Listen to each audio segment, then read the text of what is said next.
rien que l'information, mais toute l'information. Ce matin, comme d'habitude, Patrick Bala nous amènera pour cette autre balade du côté des kiosques. Nous aurons donc la quintessence de l'information parue en kiosque au Cameroun. Bernardo Basson est en poste pour la dénonciation du jour. Ce jour, si nous aurons suffisamment de temps, deux problèmes majeurs nous intéresseront dans le cadre de cette production. D'abord, ce que certains appellent le limogeage du coach des Lions indomptables, l'entraîneur sélectionneur, manager Rigobert Song-Bahana, qui a été remercié hier par une décision gouvernementale. Quel regard posez-vous sur ce limogeage de Rigobert Song-Bahana, même si certains estiment tout simplement, pour être élégant, qu'il ne s'agit pas d'un limogeage, il s'agit simplement d'un contrat qui n'a pas été reconduit. De toutes les façons, on essaiera de commenter, de comprendre après Rigobert Song-Bahana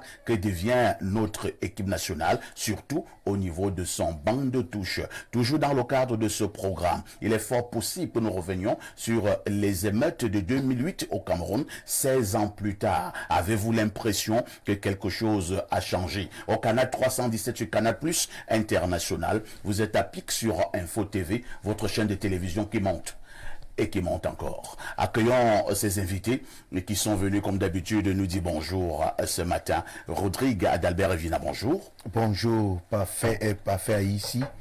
Je voudrais dire perfecto, conteneur de modérateur, mais toute cette panoplie de noms que vous portez déjà, je pense que ça vous va si bien.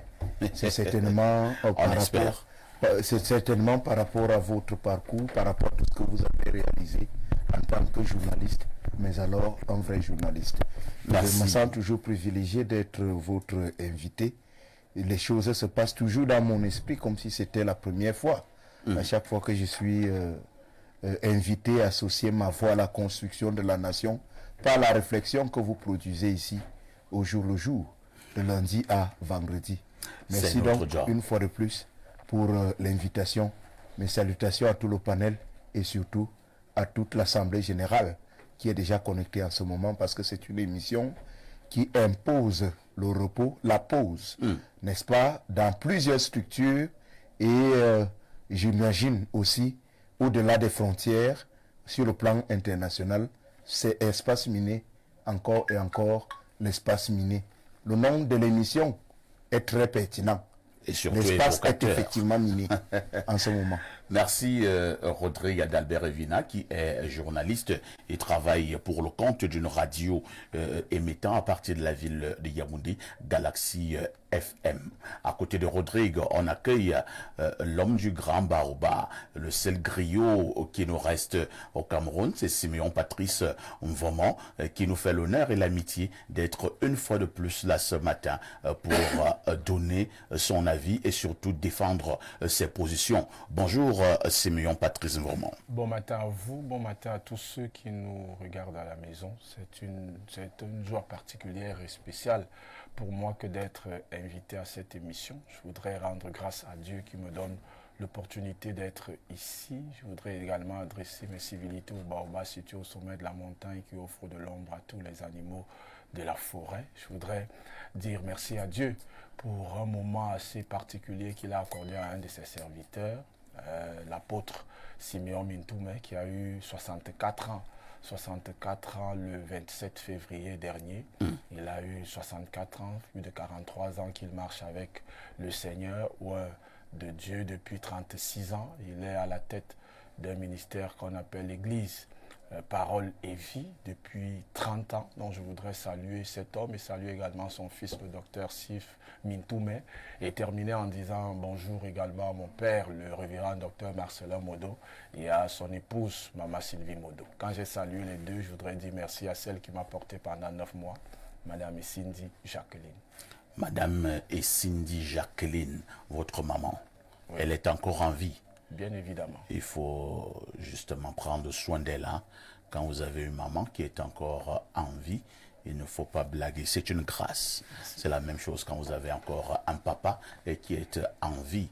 J'ai eu un ami, Patrice Siméon, et ça m'a vraiment fait pitié. Il avait perdu ses deux parents, son père et sa mère. Et quand il avait perdu ses deux parents, il était encore très pauvre. Il était encore très pauvre, il était étudiant, il n'avait encore rien.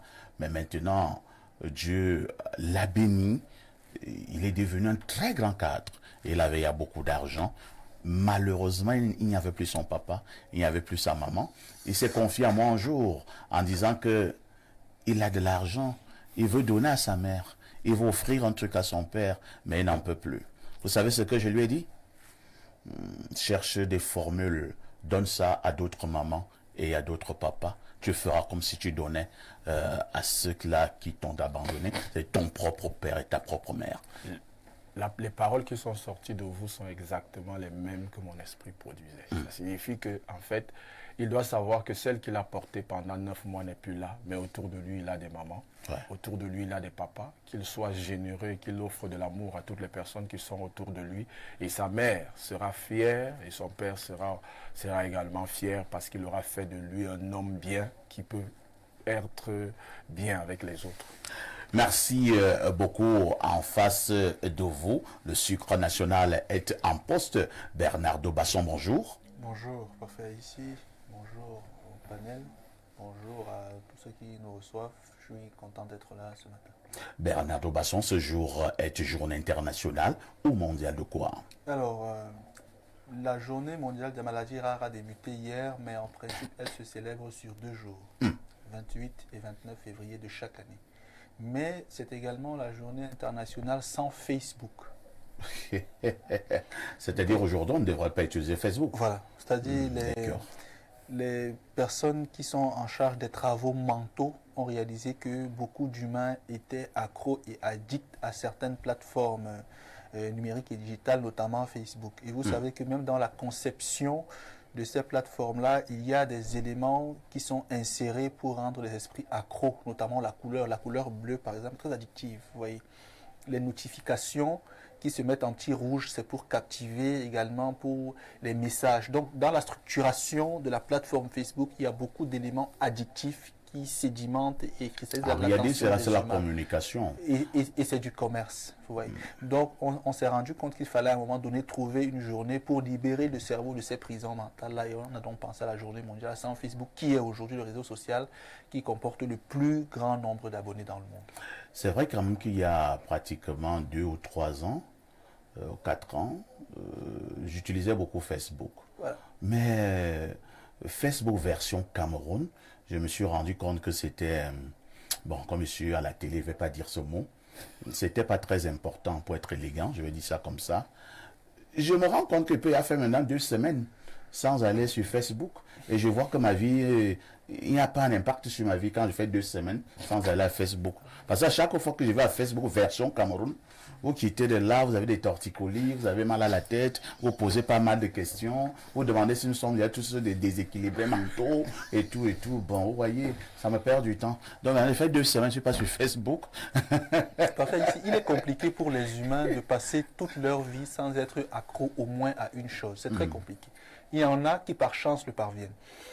Personnellement, je suis accro à d'autres choses. Ce que moi je fais, pour moi, c'est que je modifie mes addictions à mesure que le temps passe pour ne pas rester prisonnier. Vous voyez, à un moment donné, j'étais très addict, par exemple, à mes frères. J'en ai 2. Et mes frères représentent bon, mes parents aussi, mes frères représentent tout pour moi. Après, je les aime toujours beaucoup, mais après, je migre. Je vais aimer... plutôt aimer votre femme. Aimer ma femme, et puis plus après... que tes frères. Le débat là est tu compliqué. Ta femme plus que tes frères? Le débat là est compliqué. Laissons-le sur la place publique. Prenez votre courage demain. non, je ne vais pas répondre. Ah, le consultant esquisse un sourire face à cette question très embarrassante. Voilà, elle est embarrassante. C'est que nous sommes à la télé. C'est une question épineuse. Et puis je suis devenu à un moment donné addict au sucre. Et puis j'ai encore arrêté. Donc ça me permet d'avoir mon cerveau toujours aéré sans être cristallisé particulièrement quelque part. Merci Bernardo. Accueillons donc notre consultant Pierre Blérou-Niémec qui restera le digne fils de Boumiébel, le consultant de tout temps, mais alors de tous les temps. La cohérence dans les analyses et surtout la pertinence dans les prises de position. Pierre Blérou-Niémec, bonjour. Bonjour, parfait ici, bonjour à votre panel, bonjour à nos millions de téléspectateurs. j'aimerais dire d'entrée de jeu à ceux qui tergiversent sur des questions qui sont claires. L'amour qui existe entre les frères et celui qui existe entre les partenaires n'est déjà pas de la même nature. Mais quand même, on voudrait les comparer. Vous n'êtes pas une même chair avec vos frères. Ah bon? C'est pas ce que la Bible... Oui, oui. Donc, il faut arrêter ce genre de blague. Personne de normal, en dehors des familles de sorciers, n'aime ses frères plus que sa femme. Ah bon? Oui, mais ça, c'est la sorcellerie. Je vous ai Vous déjà... savez ce qu'on dit souvent dans nos familles? On dit souvent que l'acte de mariage peut se déchirer, mais l'acte de la fraternité ne se déchire pas. c'est faux. C'est archi faux. Et à vous, en privé, je vous ai souvent expliqué cela en privé. Non. C'est quoi les frères? C'est une maman qui était de sa famille, Oui, qui a rencontré un monsieur qui était aussi de sa famille. Ils n'étaient pas parentés. pas du tout. Et ils se sont accouplés pour certainement rechercher le plaisir. Beaucoup d'entre nous, nous sommes des conséquences du plaisir que les gens recherchent. Bon, ils se sont habitués à ces conséquences, d'autres sont nés, pour la plupart. D'autres ont désiré les enfants qu'ils ont. C'est-à-dire leur projet d'amour a abouti à des fruits. Ces fruits-là ont pour vocation d'aller constituer des familles. Il faut arrêter cette sorcellerie qui consiste à comparer vos partenaires à vos frères ou à vos sœurs. J'ai vu comment ça a brisé beaucoup de couples. La question des mauvais partenaires, ce n'est pas elle qui est en exergue ici, parce qu'il y a aussi des mauvais frères. C'est clair. Mais il est normal que vous aimiez votre femme ou votre mari plus, d'ailleurs, il n'y a même pas de comparaison, plus que tous vos frères réunis. Ce n'est pas seulement plus que un, deux, non, tous. Cela n'enlève pas les responsabilités filiales. Ok? Vous avez des responsabilités vis-à-vis de vos frères, vis-à-vis de vos parents. Mais dire que c'est même quel mensonge ça. Tu dors avec quelqu'un toutes les nuits, il ronfle, tu peux te mettre nu tous les jours devant tes frères. Alors, quelqu'un qui... Non, il faut arrêter ça. On aime son partenaire en priorité. Ensuite, les autres viennent. Un jour, une femme qui avait une discussion vive, je préfère le dire comme ça pour être élégant, une fois de plus, avec sa belle-mère. La belle-mère était très fâchée, c'est-à-dire la mère du mari. Du mari. Et la mère du mari dit à sa belle-fille que je ne sais même pas pour qui tu te prends. Tu t'en accapares de mon fils alors que je l'ai porté dans mon ventre durant 9 mois. La réponse de la belle-fille: toi tu l'as porté dans ton ventre pendant 9 mois. Moi, je le porte toutes les nuits depuis 10 ans. Alors, et elle ne voit pas ça. Il est devenu même plus costaud. Non, honnêtement, il faut arrêter la sorcellerie. Et les parents qui désirent que leurs enfants les aiment plus que les partenaires ne font pas bien. C'est pas le plan de Dieu. De toutes les façons, c'était le débat improvisé de ce matin. On va repasser la parole à Pierre Blériot, cette fois-ci pour nous donner la sagesse matinale. Quand une grande leçon de vie est énoncée en public, beaucoup la scandent, surtout ceux qui n'en ont cure. On peut reprendre. Quand une grande leçon de vie est énoncée en public, beaucoup la scandent, surtout ceux qui n'en ont cure. Ça veut dire quoi? Ça veut dire que quand vous entendez une grande sagesse, par exemple les jaloux, on s'en fout. Mais c'est même les jaloux qui répètent ça en premier. C'est les jaloux qui répètent ça en premier. C'est ceux qui s'occupent des jaloux qui le répètent davantage. Il y en a comme ça beaucoup de leçons que nous suivons en public et que les gens revendiquent. Ton ennemi n'est pas loin de toi. Alors que lui, il est ton ennemi. Ouais. Lui, ton ennemi, il aime répéter, ton ennemi n'est jamais loin de toi. Lui, il est à côté de toi, étant ton ennemi. Un grand ennemi. Un grand ennemi. Et bien, tu ne le sais pas. Oui, mais c'est lui qui scande cela, dont en général, les grandes leçons données en public sont scandées. Ici, fais attention à Basson. Ton ennemi n'est jamais loin de toi. Alors que c'est lui-même qui veut ma mort. Voilà, c'est ça. Merci Pierre Blériot-Niamec. De toutes les façons, les sujets de débat ont été proposés. Vous avez dit à votre panel, comme d'habitude, des déceptions de ce matin. À tout de suite pour la suite.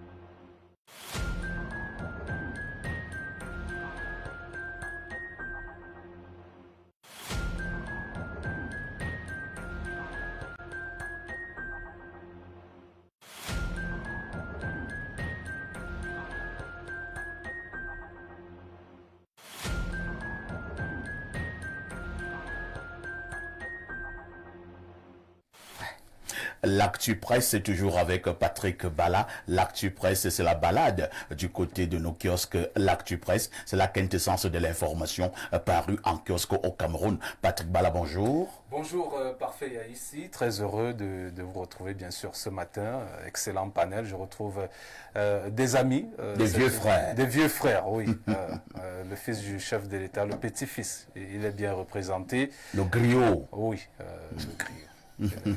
Il est en poste. Il est en poste. Patrick Bala est parmi nous ce matin. Patrick, que disent les journaux?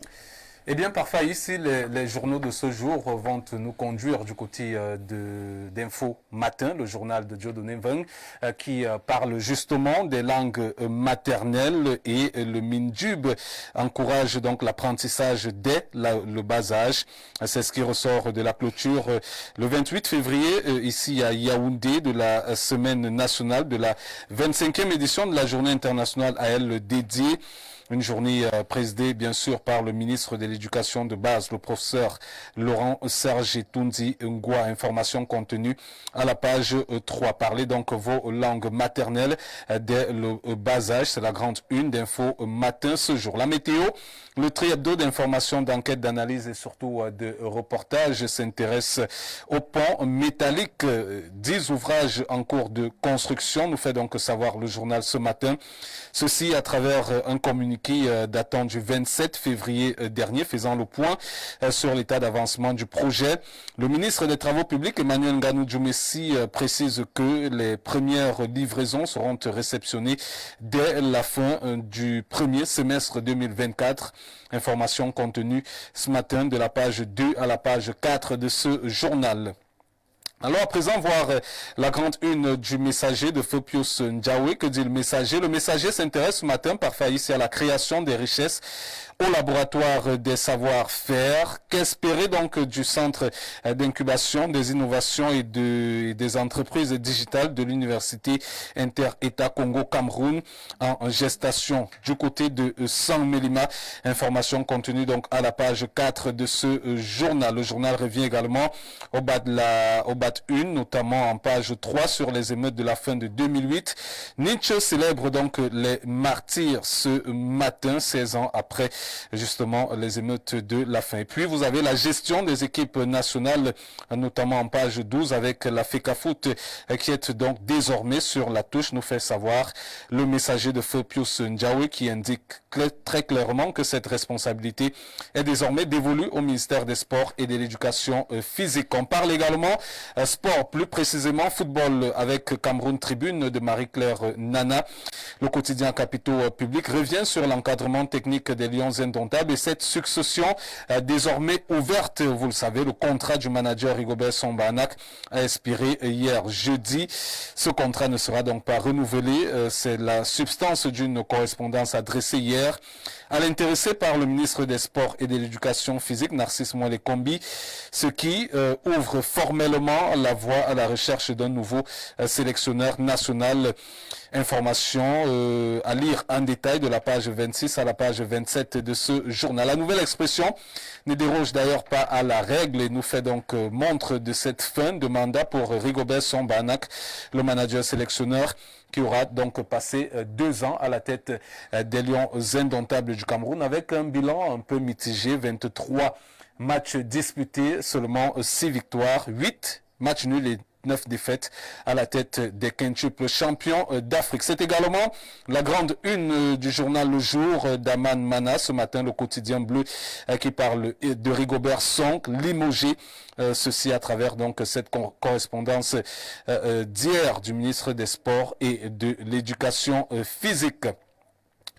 Mutation parle d'une autre actualité. Elle s'intéresse ce matin aux réseaux sociaux, notamment le cas Facebook.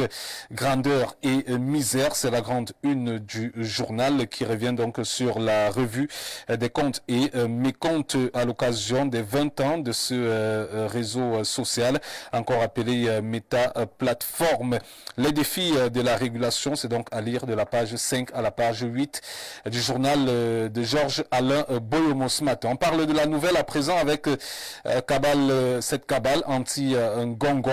Eh bien, le journal en grande une parle donc des hiboux, des sorciers de Kondengui qui sont donc désormais en chaleur. Le journal de la nouvelle nous fait donc savoir qu'il n'arrête plus de pondre donc des mensonges, des affabulations sur affabulations pour tenter de noircir l'image du ministre d'État, secrétaire général à la présidence de la République dans l'opinion. Les sorciers dans leur loge occulte ont tout simplement perdu le sommeil. Lire l'intégralité en page 2 de ce journal. Parlons de Capital Info à présent avec les actions humanitaires. Chantal Biya arrose Garoua Boulaye des dons. C'est ce que nous fait donc savoir le journal ce matin qui nous indique que le ministre des Postes et Télécommunications, Madame Minette Libom Liliken, représentante de Madame Chantal Biya, présidente du CERAC, s'est rendue dans cette ville de la région de l'Est afin de donner des cadeaux des femmes de ce cercle aux différentes populations. Eh bien, on va parler à présent de Camer Presse.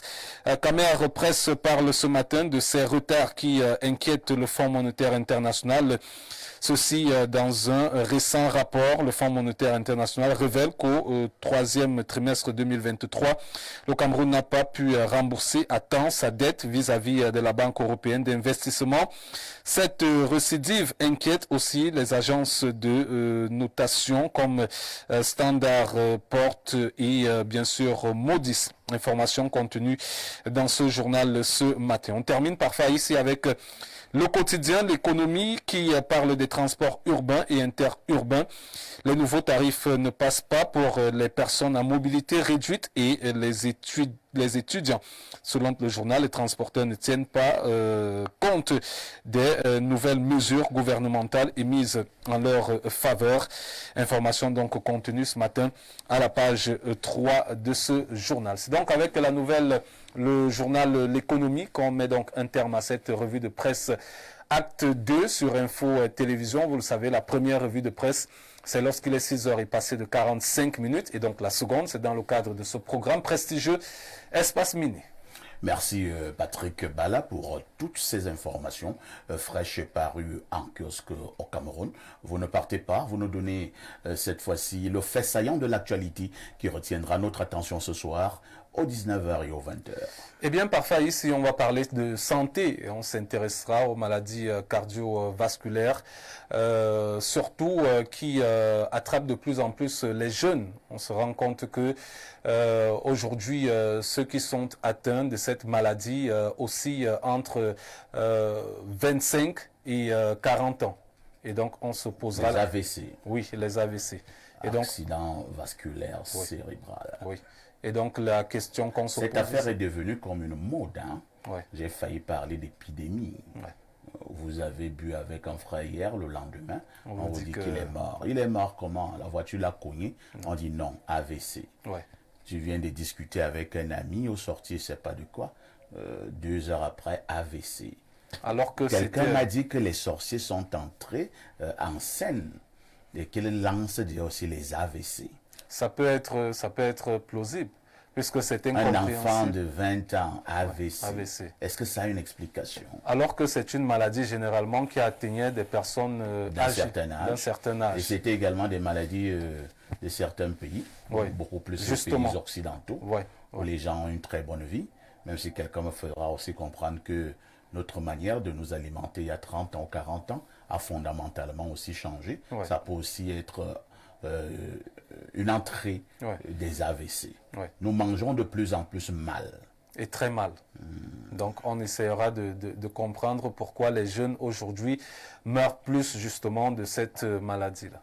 J'ai rencontré un aîné hier, je ne vous dirai pas son nom, il m'a sensibilisé. Il m'a dit, parfait, ici tu prends un peu trop de poids. Il faut faire le sport. C'est très important quand même. Il dit, je préfère te le dire en tant que ton aîné. Voilà ce qu'il a dit. C'est très important. J'ai compris, très cher, grand frère. Patrick Bala. Parfait ici. À demain 10h. À demain, parfait. Lorsque Patrick Bala parlait tout à l'heure, on a retenu avec le quotidien Info Matin du très grand frère Dieudonné Mvang que le Minédu, il s'agit là du ministre Laurent-Serge Etundingwa, le ministre de l'Éducation de base, qui encourage donc l'apprentissage dès le bas âge des langues maternelles. Et nous avons pour prétexte là cette journée internationale des langues maternelles que nous venons de célébrer. Je pense que c'est un bon conseil qui vient du ministre Laurent-Serge Etundingwa. Commençons à apprendre à nos enfants, au tout petit, ces langues-là, étant justement encore tout petit, Rodrigue. Oui, parfait. Ici, lorsque je vois la sortie du ministre, j'ai un peu mal au cœur par rapport à mon passé. À l'école publique de Nkolo Boudou, je me suis fait copieusement fouetter plusieurs fois. Ouais. Pour avoir glissé un seul mot en Yebokolo. Et on t'a langue béti. Le maître Il faut bien qu'en Afrique, on cesse aussi d'être ces peuples téléguidés par des individus depuis l'extérieur. Et mes langues, nos langues à nous, étaient des langues dites vernaculaires. Je ne sais pas trop ce qu'on mettait dedans. Alors, Mais lorsque je vois un péjoratif, ministre hein. sortir aujourd'hui, Propre à l'esclave, c'est ça. Voilà.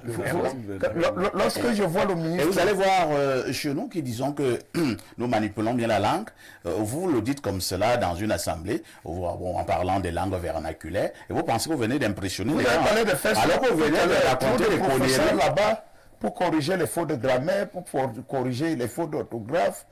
Des critiques sont beaucoup plus orientées sur la non-maîtrise des langues des autres. Mais aujourd'hui, quand le ministre, j'ai écouté le ministre hier aux 17h, en direct du poste national, où il parlait effectivement de la nécessité de revenir sur ces langues-là. Il faut que la cellule familiale commence déjà à initier les enfants, n'est-ce pas, à s'exprimer, à parler ces langues-là. Mais bien. Dans le passé, on a beaucoup trop souffert parce que, en fait, il ne fallait surtout pas dire un mot en langue à l'école. Tout à Donc, fait. ça me donne l'impression que ce soit notre système éducatif, tout ce qu'on, l'éducation de nos enfants et tout ceci est déjà d'abord calqué de l'extérieur. Et c'est souvent 10 ans ou 20 ans après qu'on vient se rendre compte que c'est une fausse route. Je suis sûr que d'ici 50 ans ou 100 ans, on va se poser des questions sur la religion, sur Dieu et qui étaient nos ancêtres, comment est-ce qu'ils louaient Dieu et autres, après avoir été endoctrinés et plongés dans des dogmes des autres, Très bien. dans des philosophies spirituelles des autres. Ici, quand quelqu'un fait bien, il faut dire qu'il a bien fait.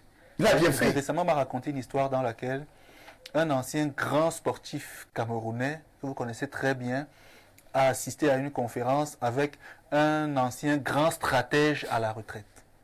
Le grand stratège a exposé sur comment est-ce qu'il fallait concevoir une nouvelle idée du peuple Bassa.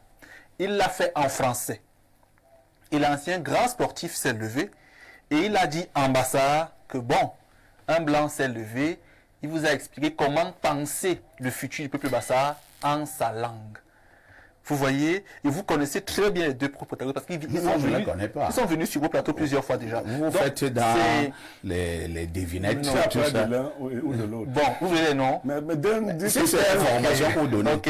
Le grand sportif, c'est M. Bell, Joseph Antoine, qui répondait comme cela à M. Bidjek, qui était au MINDEF pendant très longtemps. Qui parlait en français? M. Bidjek. Didier Badjek. Badjek, pardon. Oui. Monsieur Badjek, qui parlait en français, qui exposait sur la stratégie, comment concevoir le peuple Bassa à l'avenir. Et M. Bell s'est levé, il a dit ambassade. Donc, il a dit ambassade, Bon, le la blanc s'est réunion levé. se tenait dans quel cadre? Le cas des Bassards. Un cadre communautaire. D'accord. Ce n'est pas parce que Badjek est ton ami, hein. Dis Donc, simplement. il est inconcevable que des gens... Je comprends pourquoi Bernardo avait peur, comme c'est le colonel. Bon, mais ça va, Ben est son aîné. Donc. Merci beaucoup. On va également retenir avec le journal La Nouvelle d'un autre grand frère, Jacques Blaise Nvié. Il parle ce matin de cette cabale anti-Nganga. Pour ceux qui nous regardent du côté du Kyrgyzstan. En gros, c'est le ministre d'État et secrétaire général de la présidence de la République au Cameroun. Selon la nouvelle de ce matin, les hiboux des sorciers de Kondangui sont en chaleur. Je ne sais pas pourquoi parler seulement de Kondangui. Hein. Pourquoi n'avoir pas choisi Essos ou bien Efoulan.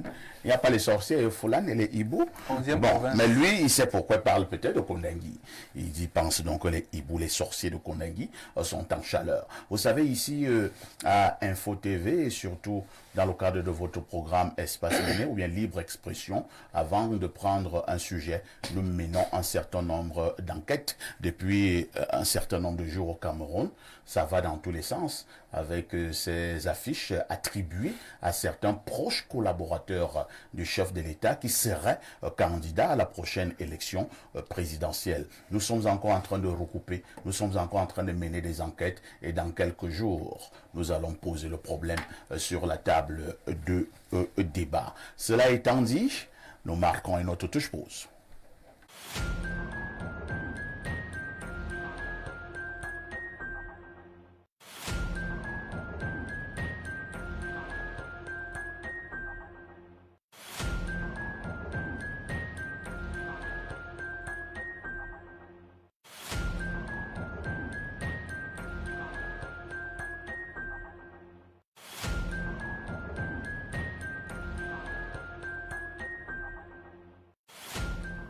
Bernardo Basson, nous vous remettons une fois de plus solennellement et officiellement la parole pour la dénonciation de ce jour.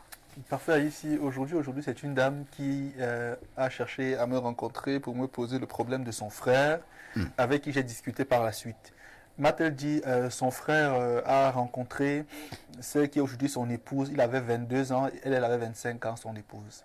10 ans après... Le monsieur avait 22 ans. Oui. Et la dame avait 25. Oui. La famille s'est opposée, comme vous pouvez l'imaginer, mais il a dit c'est sa femme. Il s'est mis à dos tout le monde, son père, sa mère et ses 5 frères et sœurs, parce qu'ils sont 6. Il est le 3e né. Il s'est mis tout le monde à dos, il a épousé la femme. Et la femme avait déjà une fille. Et quand ils se sont rencontrés, ils ont fait un deuxième enfant, un autre enfant, qui est le premier enfant dans le couple et qui est également une fille.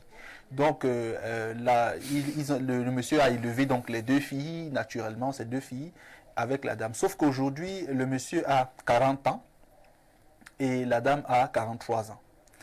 Et il a découvert... C'est normal, plus que les 2 âges évoluent. Bon, il a découvert que sa femme discutait beaucoup avec les voisines, avec les voisins, et il a un très bon boulot, il faut quand même le dire, très bon boulot, il gagne bien, il travaille dans une banque avec un statut de cadre, donc il gagne très bien. Il gagne bien sa vie. Il gagne bien. Et sa femme discutait beaucoup avec les voisines, ça l'embêtait un peu, il disait, moi je ne suis pas très bien avec les copinages, parce que ça finit souvent très mal. Elle dit, ah non, laisse-moi, je ne suis pas une enfant et tout. Finalement, sa femme a commencé à fréquenter une église de réveil dans le quartier, et ça l'a déplu, ça a fait des problèmes dans le foyer, et il a fini par capituler.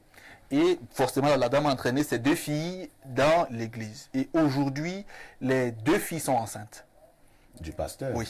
C'est-à-dire, les 2 filles sont enceintes et la dame, le monsieur s'offusque et il demande, qu'est-ce qui se passe? Il demande aux filles de parler, elles ne veulent pas parler. Et après, les filles disent, non, maman nous amène souvent voir le pasteur, on parle avec lui, après maman part, elle nous demande de prier, de nous confesser. Et quand on parle avec le pasteur, ce qui arrive souvent et tout le temps. Qu'est-ce qui arrive souvent? Les rapports sexuels entre le pasteur et l'une et l'autre des filles au fur et à mesure. Vous commencez à vous déshabiller? Bon, ça c'est le récit. Je ne suis pas là, je vous présente le récit.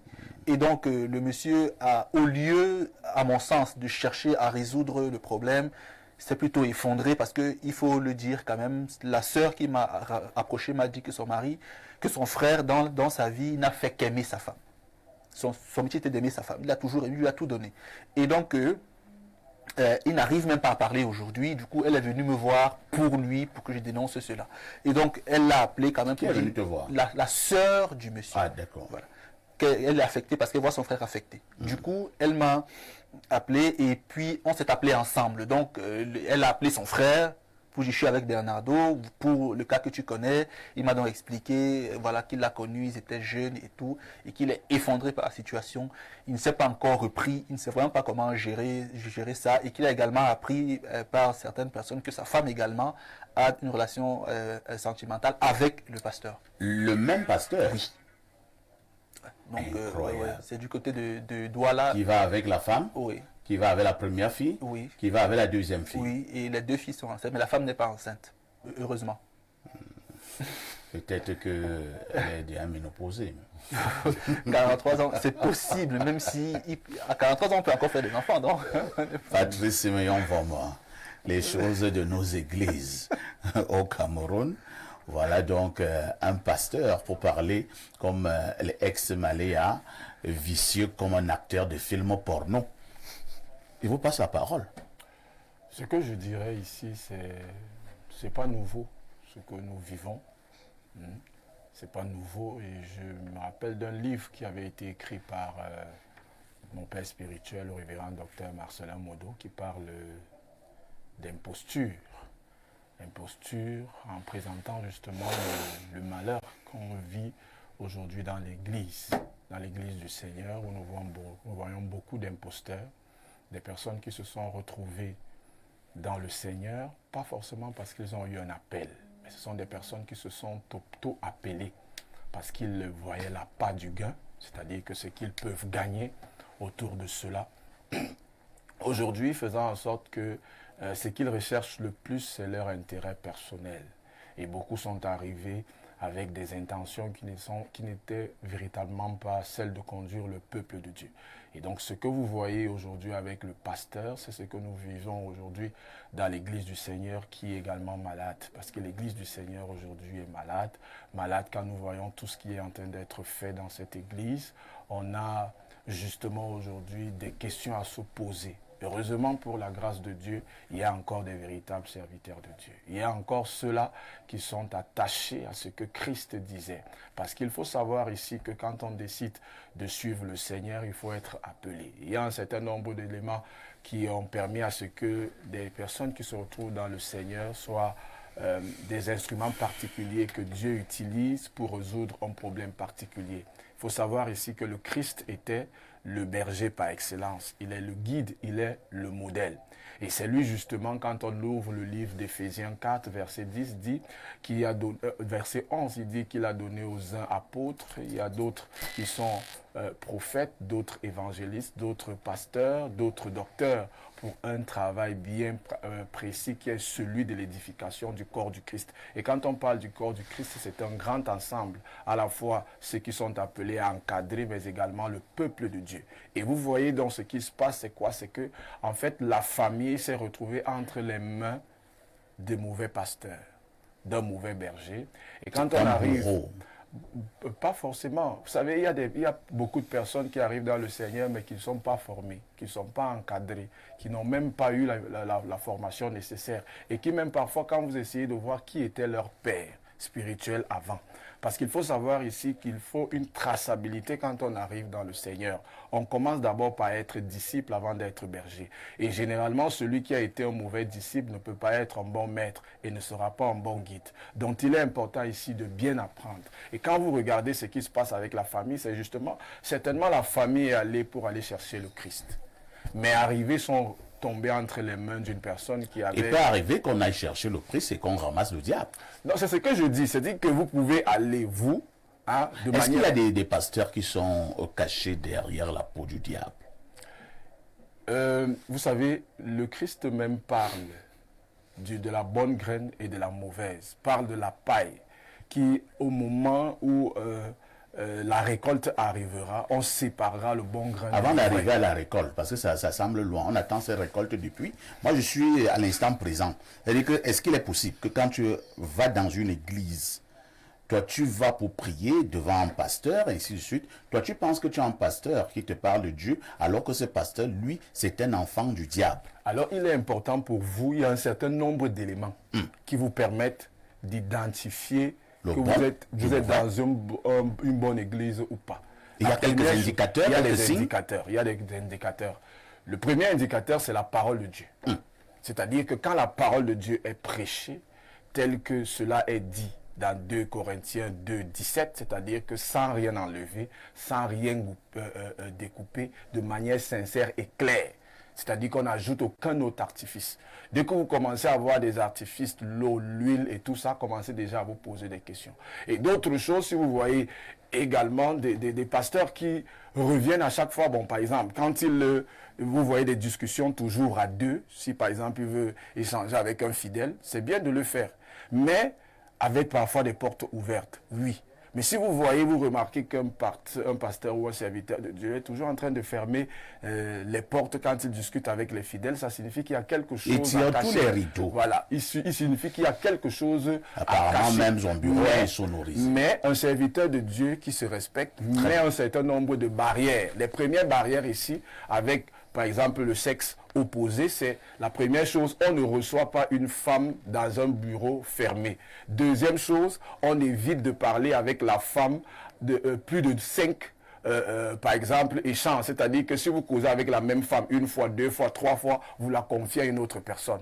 Et il y a un certain nombre de sujets que vous ne pouvez pas aborder avec la femme. Évitez de poser des questions qui vont avoir très directement avec l'intimité de la personne parce que ça va réveiller votre curiosité. En réveillant votre curiosité, ça attise votre appétit. Vous n'allez plus avoir les regards forcément sur l'élément central qui est celui du problème de la personne. Il y a des femmes qui sont appétissantes. En face de vous. Donc, il est important ici qu'à la fois que le serviteur de Dieu soit encadré, enseigné, mais également que ceux qui sont autour, ceux qui vont vers les pasteurs, sachent ce qu'ils recherchent en premier. Il y a la parole de Dieu et vérifiez toujours que le pasteur qui vous parle vit la parole de Dieu. Rodrigue d'Albert Evina, que de foyers, que de mariages volés en éclats du fait des bonbons pasteurs, de ces hommes en principe de Dieu, mais d'autres qui deviennent des hommes odieux. 2 filles, 2 sœurs, amenées par leur maman dans une église. Le pasteur a eu à les amener au Kosovo. Et leur maman même aussi est passée à tabac. C'est un grand CV, hein? Un bon palmarès. Oui, parfait. Ici, mon analyse va probablement surprendre Patrice Simeon Vaumont, qui est mon frère, c'est un ami, on se connaît depuis longtemps. Je pense qu'il y a des problèmes dans la vie qui se résolvent avec le temps. Il y a par moments des conséquences qui parlent mieux que les conseils. Ouais. Je crois il est urgent que soit posé en Afrique de manière globale le problème de la religion. Une fois pour toutes. Et oui, il faut que ce problème-là soit posé. C'est pour ça que je ne suis pas d'accord avec Patrice quand il parle de l'encadrement des hommes de Dieu.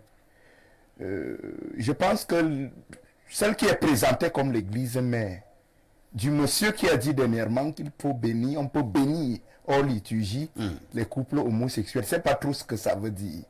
Je pense que ces gens-là se forment bien. Ils vont au séminaire, ce sont des gens qui sont formés pendant des années. Ce sont même les formateurs. Alors, qui sont profondément initiés. Ce ne sont pas des gens qu'on ramasse à la hâte pendant 3 ou 4 mois et 6 mois, ils se font appeler pasteurs ou prêtres.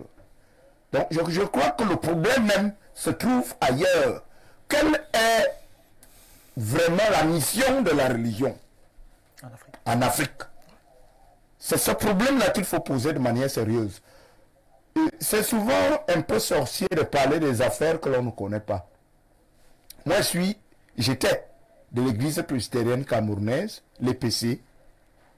Moi, très jeune, j'étais consacré ancienne l'église en 2012. Moi, j'étais catéchiste d'une très grande paroisse. J'étais engagé dans le mouvement La Jeunesse d'Action Protestante Évangélique, oui, qui s'appelle la JAP. Je suis sorti de là avec le grade de secrétaire promoteur. Parti de président actif de la chapelle, président paroissial pour secrétaire promoteur. Quand vous êtes secrétaire promoteur, vous coordonnez les paroisses.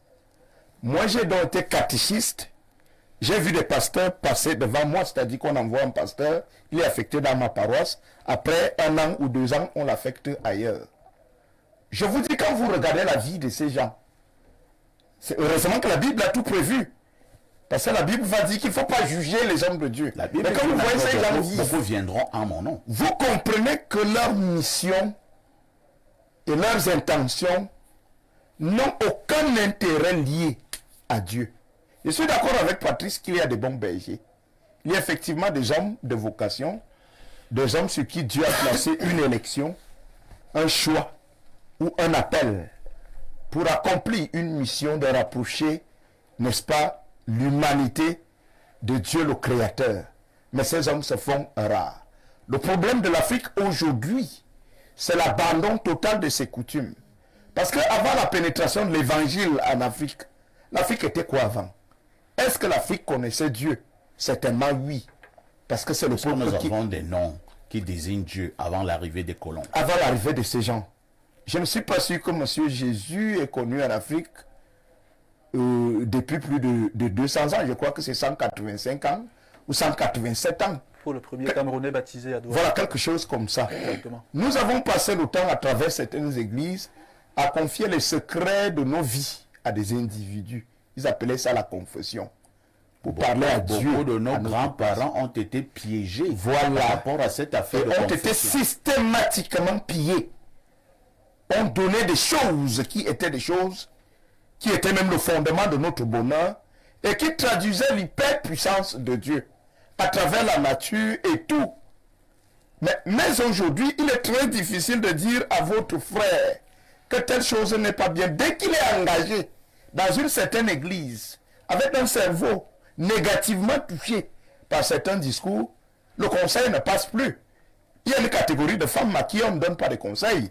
Ça ne va pas passer. Aujourd'hui, votre femme, elle peut accepter de vous donner les choses que vous avez dotées seulement quand le pasteur lui donne l'autorisation. Ah et bon? parfois, ces gens sont plus influents que les maris, plus influents que les époux. Chez vous, à la maison, madame n'a plus le temps de prendre soin du foyer que Dieu lui a donné, du mari que Dieu lui a donné, des enfants que Dieu lui a donnés, parce que matin, midi, soir, il y a un programme, il y a un séminaire, il y a une nuit de ceci, il y a. Entre-temps, le pasteur ne lui dit pas que tu as une responsabilité Merci, de femme Rodrigue. et d'épouse. Donc je crois que le problème que pose Basson, je crois que c'est un désastre parmi tant d'autres. Est-ce que c'est nécessaire qu'on revienne sur des abus, des agressions sexuelles commis sur des garçons, sur des bébés, Même des garçons. dans le monde? J'ai vu le pape présenter des excuses à beaucoup de peuples aujourd'hui par rapport aux crimes sexuels commis par des prêtres et autres. Ce sont des faits qui sont là. Donc je crois qu'il est urgent qu'en Afrique, l'on pose le problème de la mission réelle de la religion. Cette religion aujourd'hui qui nous a dépouillés de tout. Si on se met à parler des richesses matérielles, c'est encore toute une autre chose. On n'a plus rien aujourd'hui parce que la religion a tout pris entre terrain et ils sont engagés dans tous les business, hôpitaux, écoles et tout ça de nature à leur donner de l'argent à eux pendant que les fidèles sont comme ça.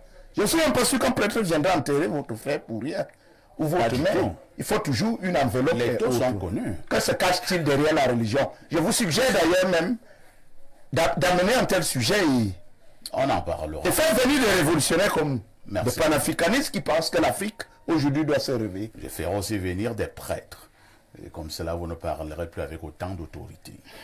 Alors, Pierre Blériot Niemek. Alors, avant que Pierre Blériot ne prenne la parole, Bernardo Basson, les deux filles ont respectivement quel âge? Elle n'a pas donné les âges, mais on peut faire le calcul. Quand elle vient avec sa première fille en mariage, la première fille a 3 ans. Oui. Elle avait 25 ans.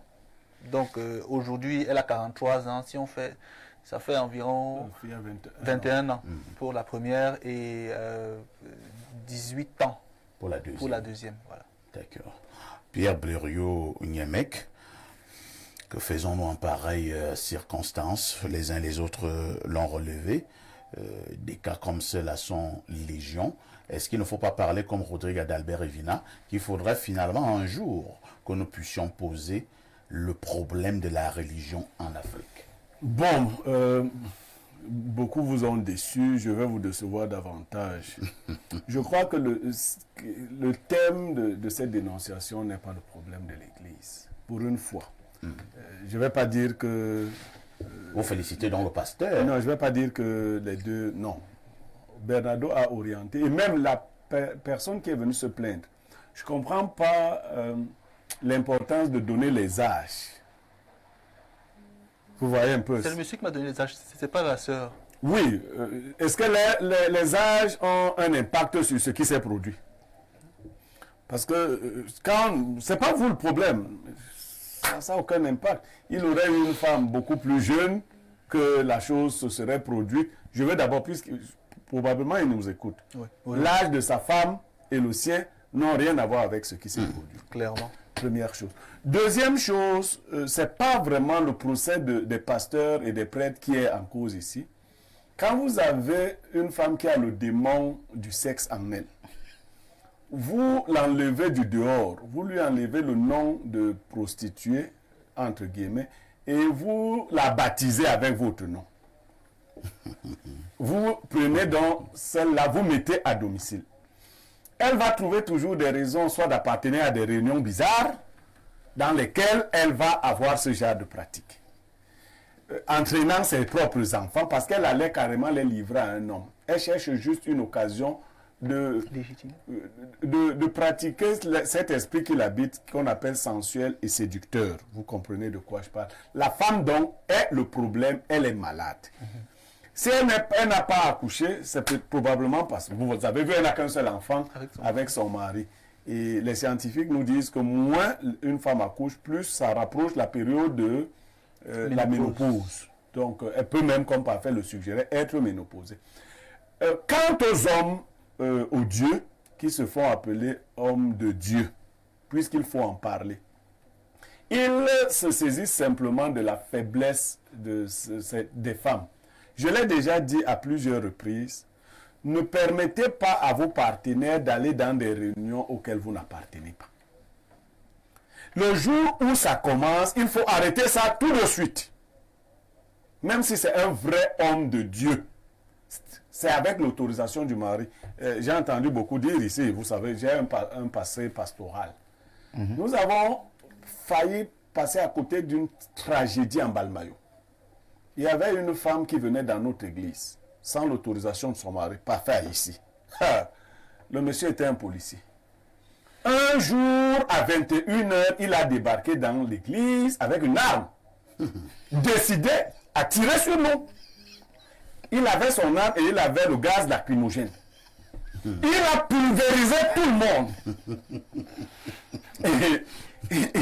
Il s'apprêtait à dégainer. J'aime vous dire que le pasteur a fait le premier. Nous n'avons eu la vie sauf que parce que nous avions parmi les élèves pasteurs un étudiant de l'EMIA qui est aujourd'hui colonel dans l'armée camerounaise. Qui l'a maîtrisé. Qui a réussi, qui a trouvé la technique, il a mouillé un tissu. C'est lui qui nous a montré comment résister au gaz lacrymogène. Il a mouillé rapidement un tissu, il s'est protégé. Et c'est lui qui a réussi à maîtriser cette affaire. Donc nous sommes passés à 2 doigts d'une tragédie. Et le monsieur nous a dit après que s'il n'avait pas été maîtrisé, il venait pour vider son chargeur sur les membres de l'église.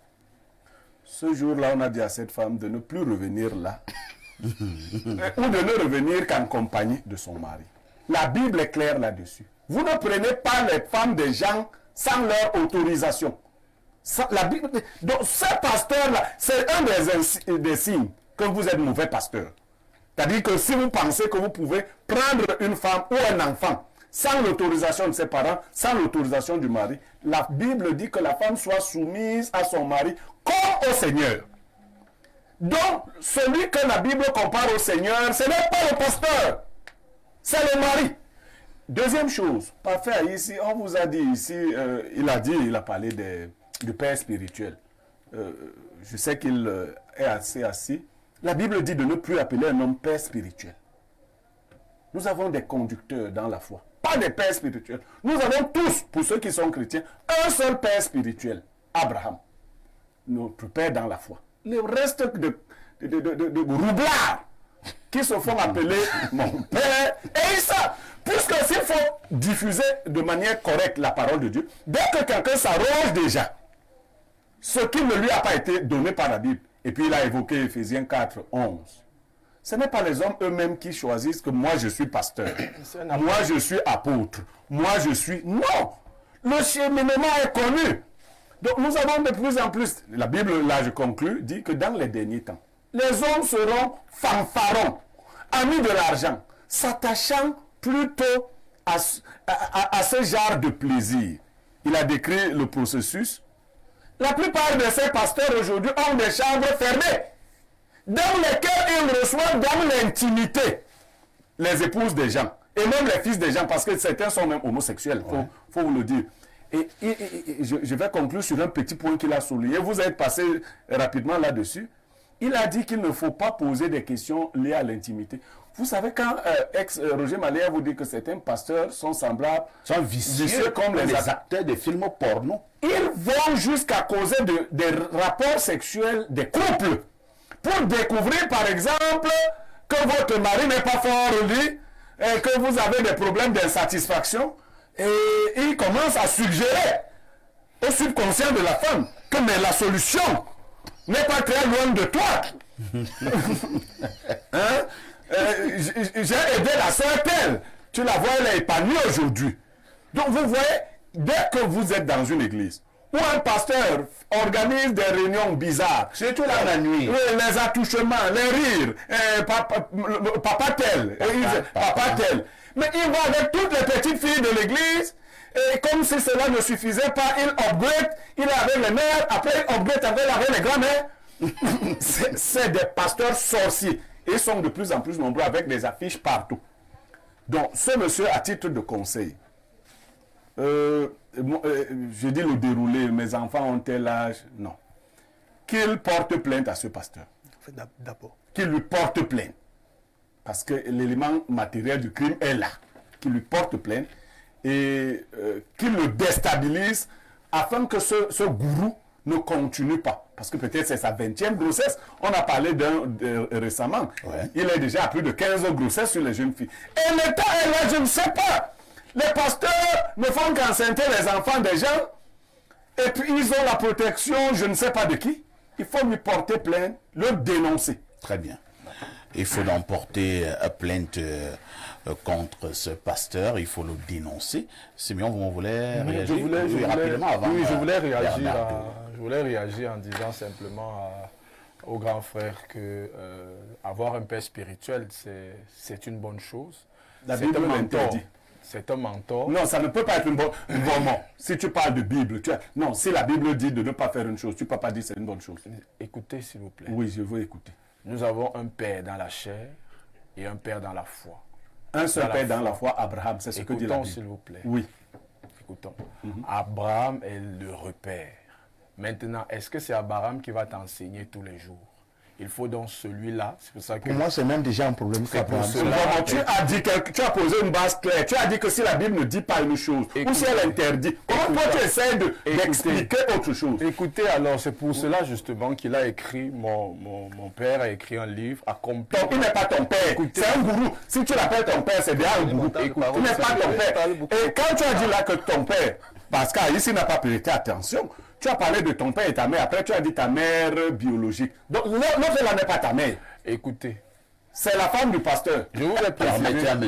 Vraiment d'aller au bout de sa pensée. Je vous ai précisé une chose, c'est quoi? Je vous ai fait la différence entre un appelé de Dieu et une personne qui part dans l'église parce qu'il est allé à l'église. Moi, je ne suis pas allé à l'église parce que je voulais aller à l'église.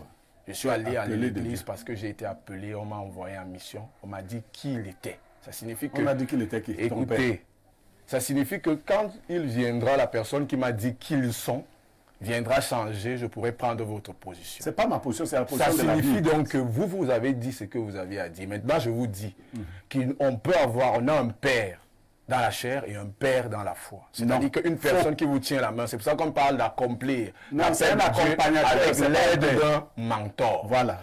Et Laban, bon, ne prenons pas le cas de Laban, prenons Jéthro et Moïse. Jéthro et Moïse, Prenons un autre cas, on prendra Élie et Samuel, on prendra Élie et Élisée. C'est avec moi que tu veux jouer avec la Bible. Je ne suis pas en train de jouer, je vous montre juste accomplir l'appel de Dieu avec l'aide d'un mentor. On parle de père, pourquoi? Parce que dans la foi, c'est une personne en réalité qui te montre le chemin. C'est pour cela que par respect, tu lui donnes dans le nom de...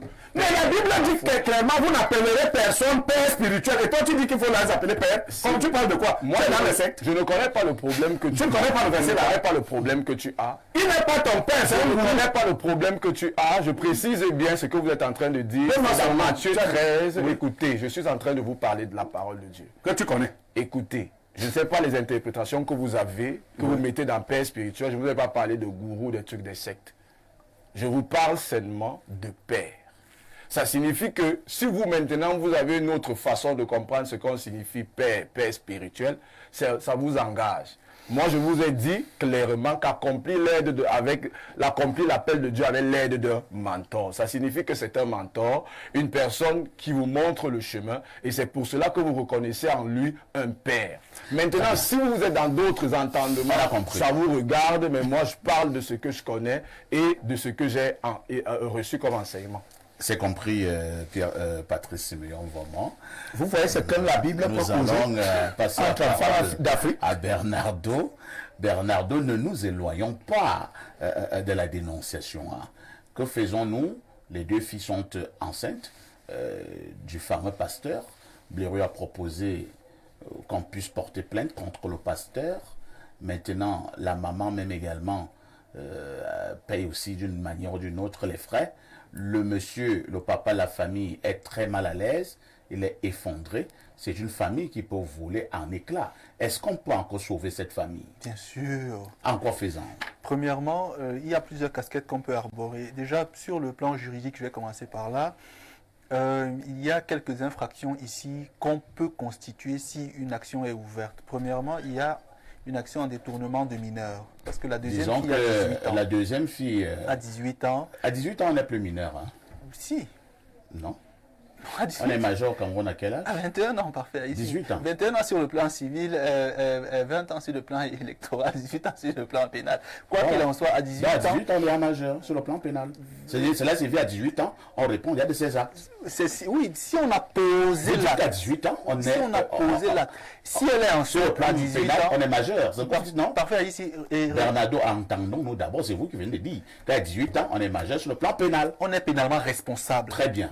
Ça veut dire que on va commencer à rechercher à quel moment est-ce que les parties ont commencé à se rapprocher, à quel moment est-ce qu'il y a eu des... Si c'était avant 18 ans, il y a un problème. C'est pourquoi Mais si c'était à partir de 18 ans... Parfait, ici, eux ils parlent, moi vous me coupez tout le temps. Ce que je veux dire, c'est C'est que... un aspect important, c'est toi qui parles de droit. Mais vous me Cet laissez donc aspect avancer, de parce que vous me majorité coupez. est important. Je rappelle donc que quand j'ai dit le juge va examiner, c'est-à-dire à l'enquête préliminaire, on va examiner, à l'instruction également, on va déterminer plusieurs éléments qui vont permettre de qualifier l'infraction en fonction de ce qu'on va recouper. Donc il y a une possibilité d'action en détournement de mineurs. Il y a également la question de l'adultère de la femme, si jamais cela est avéré. Parce qu'on va rechercher des éléments pour constituer l'infraction. Et là, il pourra traiter la question de l'adultère sur le plan africain ou sur le plan juridique. Il peut avoir des parents qui discutent, avec qui il échange et qui disent que bon, elle a été infidèle, pardonne puisqu'elle a fait, etc. Sur le plan social, ce qu'il faut noter, c'est que chez nous les juristes, un délit peut devenir un crime en fonction de qui pose l'acte. Ça veut dire si vous détournez un terrain, vous par exemple, escroquerie foncière. Mais si un notaire le fait, ça devient un crime parce que le notaire a une obligation de conseil et une responsabilité plus large sur les questions foncières. Le fait que ce soit le pasteur, ici, qui pose un tel acte aggrave la situation parce que lui, il a la mission fondamentale de recadrer les âmes et de bien les guider. Donc pour cela, lui également doit être poursuivi. Comme je dis, détournement de mineurs, et il doit payer plus gravement que les autres. Poursuivi au plan pénal. Bien sûr. Le troisième élément ici qui est le plus important, et là je rejoins M. Evident, et je ne suis pas d'accord avec les autres, je ne pas long dessus, c'est quoi? C'est que le but du travail spirituel est unilatéral. La domination de l'esprit sur la matière. Quand on va à l'église ou dans les ordres, L'objectif recherché, c'est que la matière s'affaisse, puisqu'elle a des plaisirs et autre chose, et que l'esprit soit plus grand, s'élève et soit plus pur, à tel point que face à une tentation, que vous soyez en même d'y résister ou de recadrer. Oui, c'est la femme qui vient à vous, votre éclairage doit vous aider à lui dire, vous vous égarez, je vous ramène. Pareil pour les jeunes filles. Souvent ça. Sauf que, oui, il y en a, monsieur Niamey, il y en a quelques-uns. Ça veut donc dire qu'aujourd'hui, parce qu'il est pasteur, l'acte qu'il a posé est grave. Et pour ça, en off, on doit le fesser publiquement d'abord en off. Il mérite une fessée propre. Pour sortir, pour voir une civilisation qui se déploie, on regarde sa spiritualité, son éducation et ses institutions. L'Afrique aujourd'hui est en train de se dégrader du fait des églises. Les églises pourrissent le quotidien permanemment. Il y a trop de dérives, il y a trop d'abus, il y a trop d'écarts. Et il faut donc poser ce débat froidement sur l'apport concret de la religion sur les Africains. Les pentecôtistes et autres doivent savoir qu'à la base, la première église chrétienne est catholique. Avec le temps, certains ont protesté, d'autres se sont pentecôtisés entre guillemets. Mais c'est de là que vous partez. Mais souvent, on entend se dire que les catholiques ne font pas Dieu, nous on fait Dieu. Ça, c'est un faux débat. Donc, restez cohérents. En sachant qu'on vient de là-bas et nous sommes nés ici d'un protestantisme. Merci. Il faut donc sonder aujourd'hui qu'apporte véritablement l'Église en Afrique si les pasteurs au quotidien qui sont censés être formés profitent des faiblesses des gens et profitent des lacunes des personnes pour les abuser. C'est un problème fondamental. Il faut également relever qu'elles sont également nombreuses qui vont également à l'église pour aller séduire les pasteurs. Le pasteur doit être élevé pour cela. Le pasteur est d'abord aussi un humain. Bonjour à vous sur le plateau. Je suis heureuse de vous revoir, Monsieur Parfait, ici. Je suis l'une de vos fans depuis Tour d'Horizon. Et pour revenir au sujet du jour, nous ne sommes pas contre la religion, mais nos mères confondent les pasteurs à Dieu, puisqu'elles sont même contre leur mari, parce que le pasteur a dit, l'église se limite à dimanche. Une qui veut prier peut prier chez elle, car Dieu est partout. Et je pense pour moi qu'une femme mariée ne peut pas rencontrer un pasteur dans une salle privée. C'est Mban Love depuis Japoma qui envoie ce message. Des expressions telles que le Dieu de papa. Le Dieu de papa. L'eau minérale 10 000. Tu prends ma femme comme ça, on règle ça à côté. À côté là, je te montre. Le Dieu de papa a fait un miracle. Je veux mon miracle aujourd'hui. Les histoires. Il a rencontré le Seigneur dans le rêve. Le Dieu de papa est puissant. On va revenir tout à l'heure. Quelqu'un souffre la doute, il est seul. Et puis vous allez au Dieu pour la du Père. suite. Vous avez aimé le mois de janvier avec la CAN. Vous allez adorer le mois de février. Avec Canal+, c'est encore plus de foot avec 100% de l'UEFA Champions League. Plus d'intrigue avec la série du continent, la bataille des chéris saison 2. Plus de créations originales avec le retour du feuilleton. Le futur est à nous. Désormais, le décodeur HD Canal+ est au prix de 5 000 francs à partir de la formule évasion. La parabole et l'installation sont offertes. Et surtout, profitez de votre semaine généreuse en vous réabonnant avant la fin de votre abonnement pour bénéficier tout de suite de 7 jours en plus à la formule supérieure. N'attendez plus.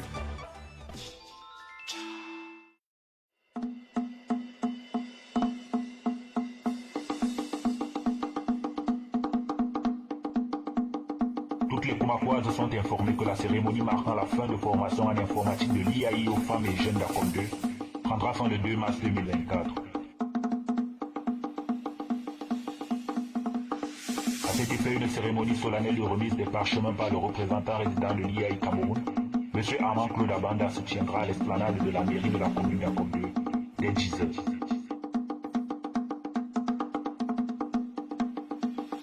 Toutes les Koumakoises y sont conviées fraternellement. Ceci est une communication de l'association Equando Kondak.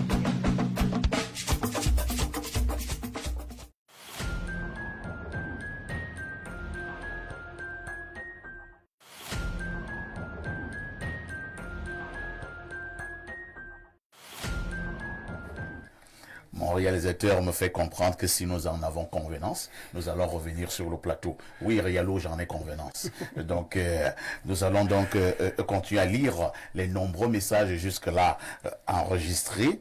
Et là, je vous amène du côté du 241. Je pense que c'est le Gabon.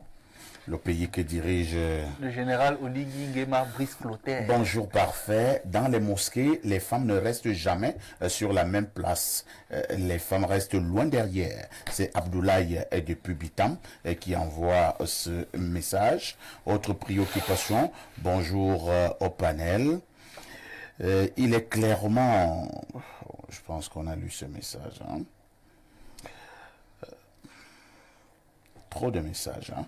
Bonjour au panel. Il est clairement écrit dans Matthieu 28, 8, 9. Mais vous ne vous faites pas appeler rabbi, car un seul est votre maître, et vous êtes tous frères.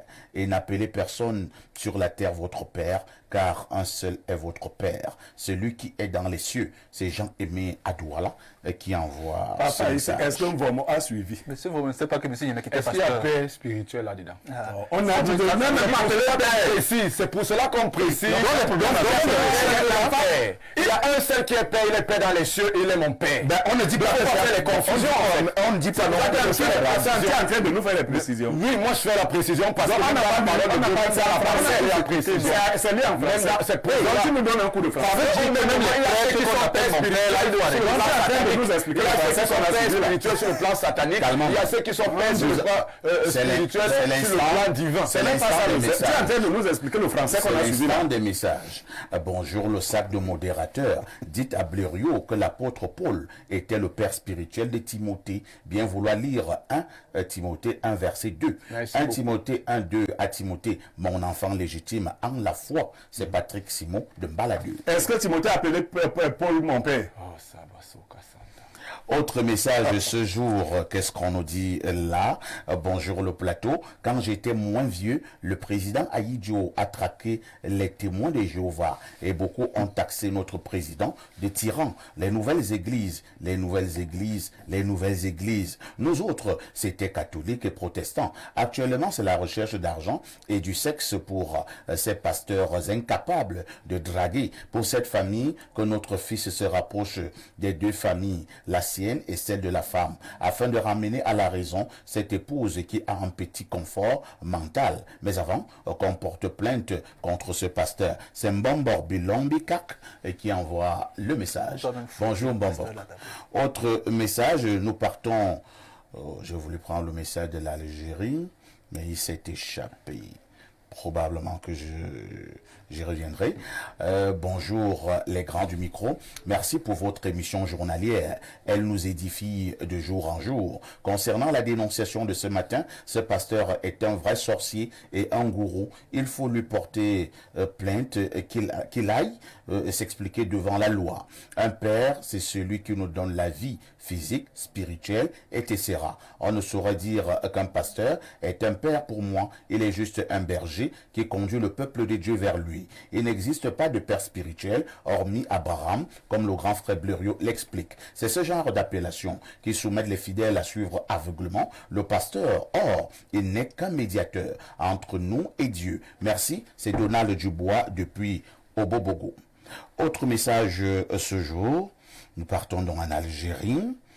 C'est le 213. Bonjour Perfecto le Sékou Touré de la modération.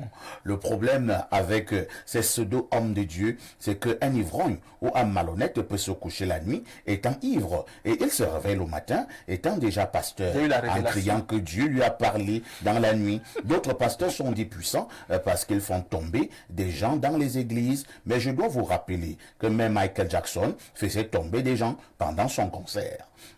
Même Dadju a des concerts dans lesquels... Vraiment, chers Africains, ouvrez les yeux. Pour être un vrai initié complet, il faut au moins 40 ans. Ces gens sont tous des escrocs. Le monde et l'univers sont tellement vastes que leurs connaissances ne peuvent pas être empilées dans un pseudo-livre saint qui contient environ 500 pages. Aucun de ces livres ne sont saints et aucun de ces hommes n'est homme de Dieu. Autre message ce jour. Bonjour Monsieur Parfait ici. Dites à votre consultant que sa compréhension des textes bibliques est tellement étriquée. Ok. Qui a... Dites-le moi. Monsieur Yemek, votre compréhension des textes bibliques est étriquée. Voilà. Autre message. Bonjour El Perfecto. Que faut-il pour que Monsieur Evina soit aussi notre invité permanent? Il est toujours pertinent. Les Africains gagneraient à lire le Christ selon l'Afrique. Bon, pour Monsieur Evina, on va voir. Pour l'instant, celui que j'ai ne me déçoit pas encore. Monsieur Evina ne vous a pas dit qu'il avait un problème. Alors, il continue en disant, dernier livre de Calixte Beyala. Ah, le Christ selon l'Afrique. Oui. Calixte Beyala. Oui. C'est une grande écrivaine. Et ce livre, je ne l'ai pas terminé, mais ce qu'elle y dit, je ne sais pas. C'est ma grande sœur chérie. C'est très bien rédigé. Perfecto. Dans la deuxième sourate du Coran, il est dit, il existe parmi eux des illettrés qui ne connaissent pas les textes sacrés et qui ne vivront que de conjectures. Alors, ce sont des tyrans, ce sont ces tyrans, ce sont les mêmes qui dans les stades vendent de l'eau bénie dans des bouteilles en abusant du nom du Christ. Ils ruinent l'Afrique. Ils ruinent donc l'Afrique et les Africains, ils torturent les âmes faibles. Moi je leur donne rendez-vous en enfer en parlant d'animisme et que les Africains reviennent à leur religion. C'est Loric qui envoie ce message. Bonjour Perfecto. J'ai toujours dit que l'histoire de Dieu est une arnaque. La Bible, un simple livre bien écrit. Regardez comment les gens se tiraillent sur un plateau sur une histoire de Dieu qui devrait être facile à interpréter. Parce que vrai, comme 1 + 1 = 2, c'est Landry et Chemot. Mais dites à Landry et Chemot, 1 + 1 = 2 qu'en base de 10. Voilà, malheureusement. Il devrait le savoir. Je vous amène au 243, c'est le Congo. Bonjour à vous. Si ces pasteurs sont si forts, on doit les envoyer au front pour faire tomber nos ennemis.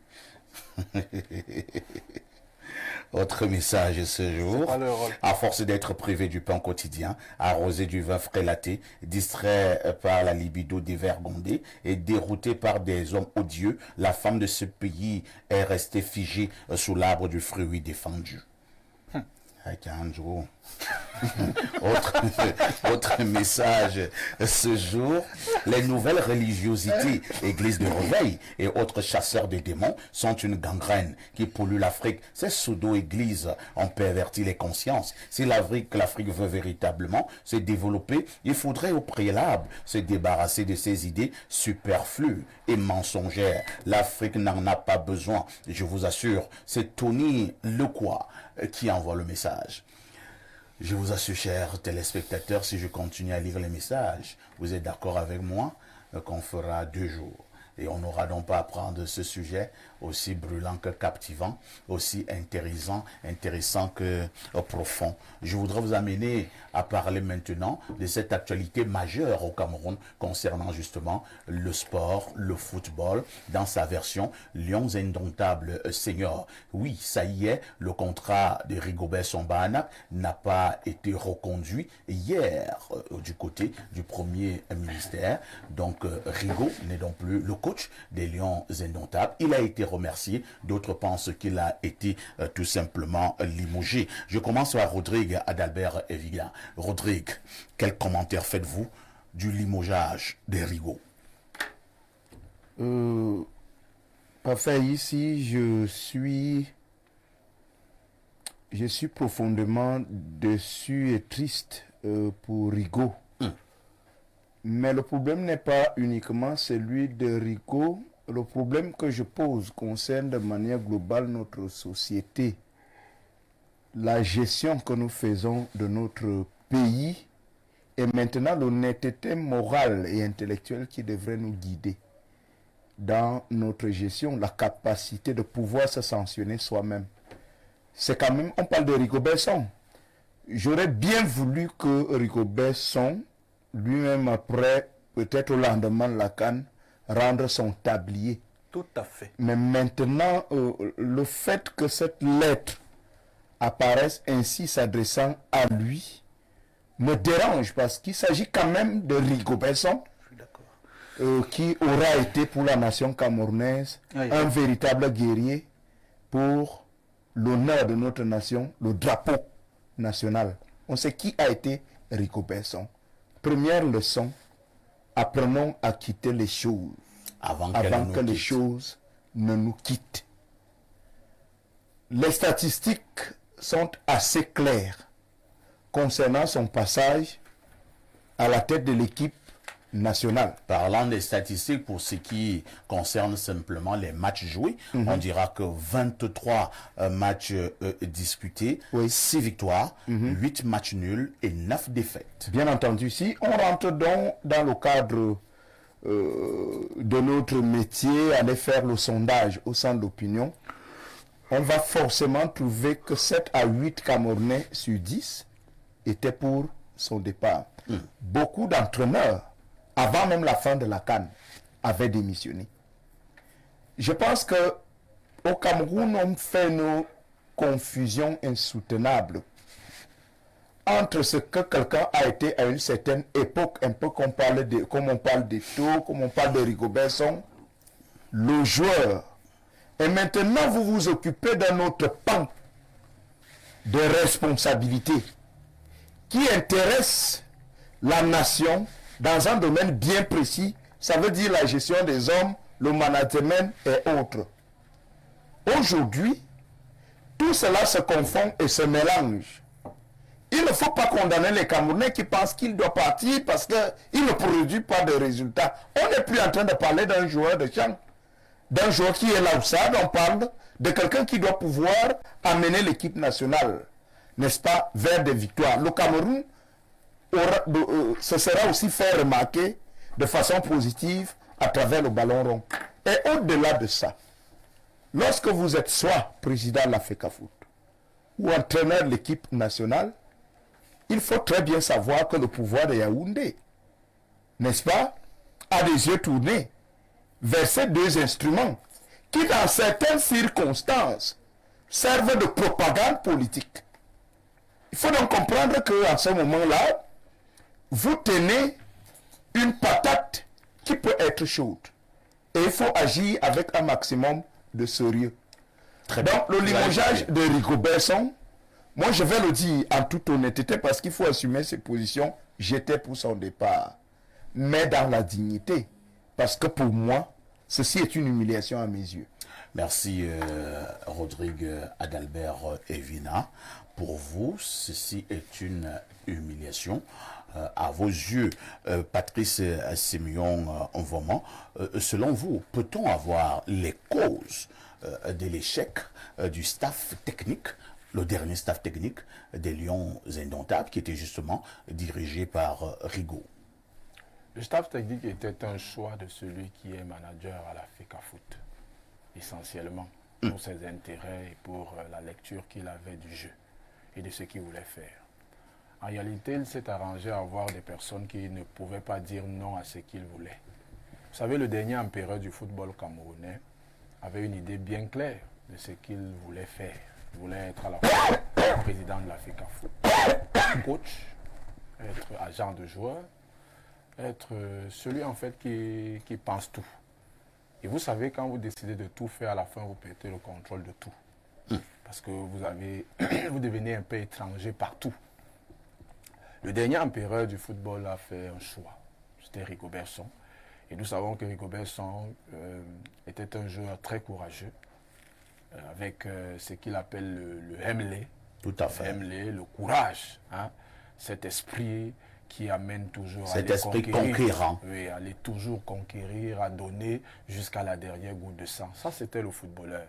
Maintenant, vous savez que le football a plusieurs métiers, les métiers du football. Et être entraîneur est un autre métier du football qui n'a rien à voir avec le fait d'être footballeur. On peut être un bon footballeur et ne pas être un bon entraîneur. Les exemples sont les... On peut être un footballeur moyen et être un excellent entraîneur. On peut mettre quelqu'un qui n'avait jamais joué au foot, mais être un excellent entraîneur. Tout à fait. Donc, il y a des exemples, hein, de très grands coachs reconnus mondialement. Quand nous voyons Mourinho, on ne sait pas là il a joué. Oui, quand on voit Guardiola, c'était pas un joueur... Ferguson, on ne sait pas combien de coupes il en a gagné. Un niveau excellent, comme les Samuel Eto'o et tout le reste, mais ce sont des entraîneurs qui font montre d'un talent tactique et organisationnel particulier. Il faut savoir ici également que pour être entraîneur, il faut avoir une intelligence assez particulière. Et quand vous regardez Rigobert Song, vous savez, quand vous avez été victime d'un AVC, ça vous laisse des séquelles. Il faut que les gens se disent les vérités. Ça vous laisse des séquelles.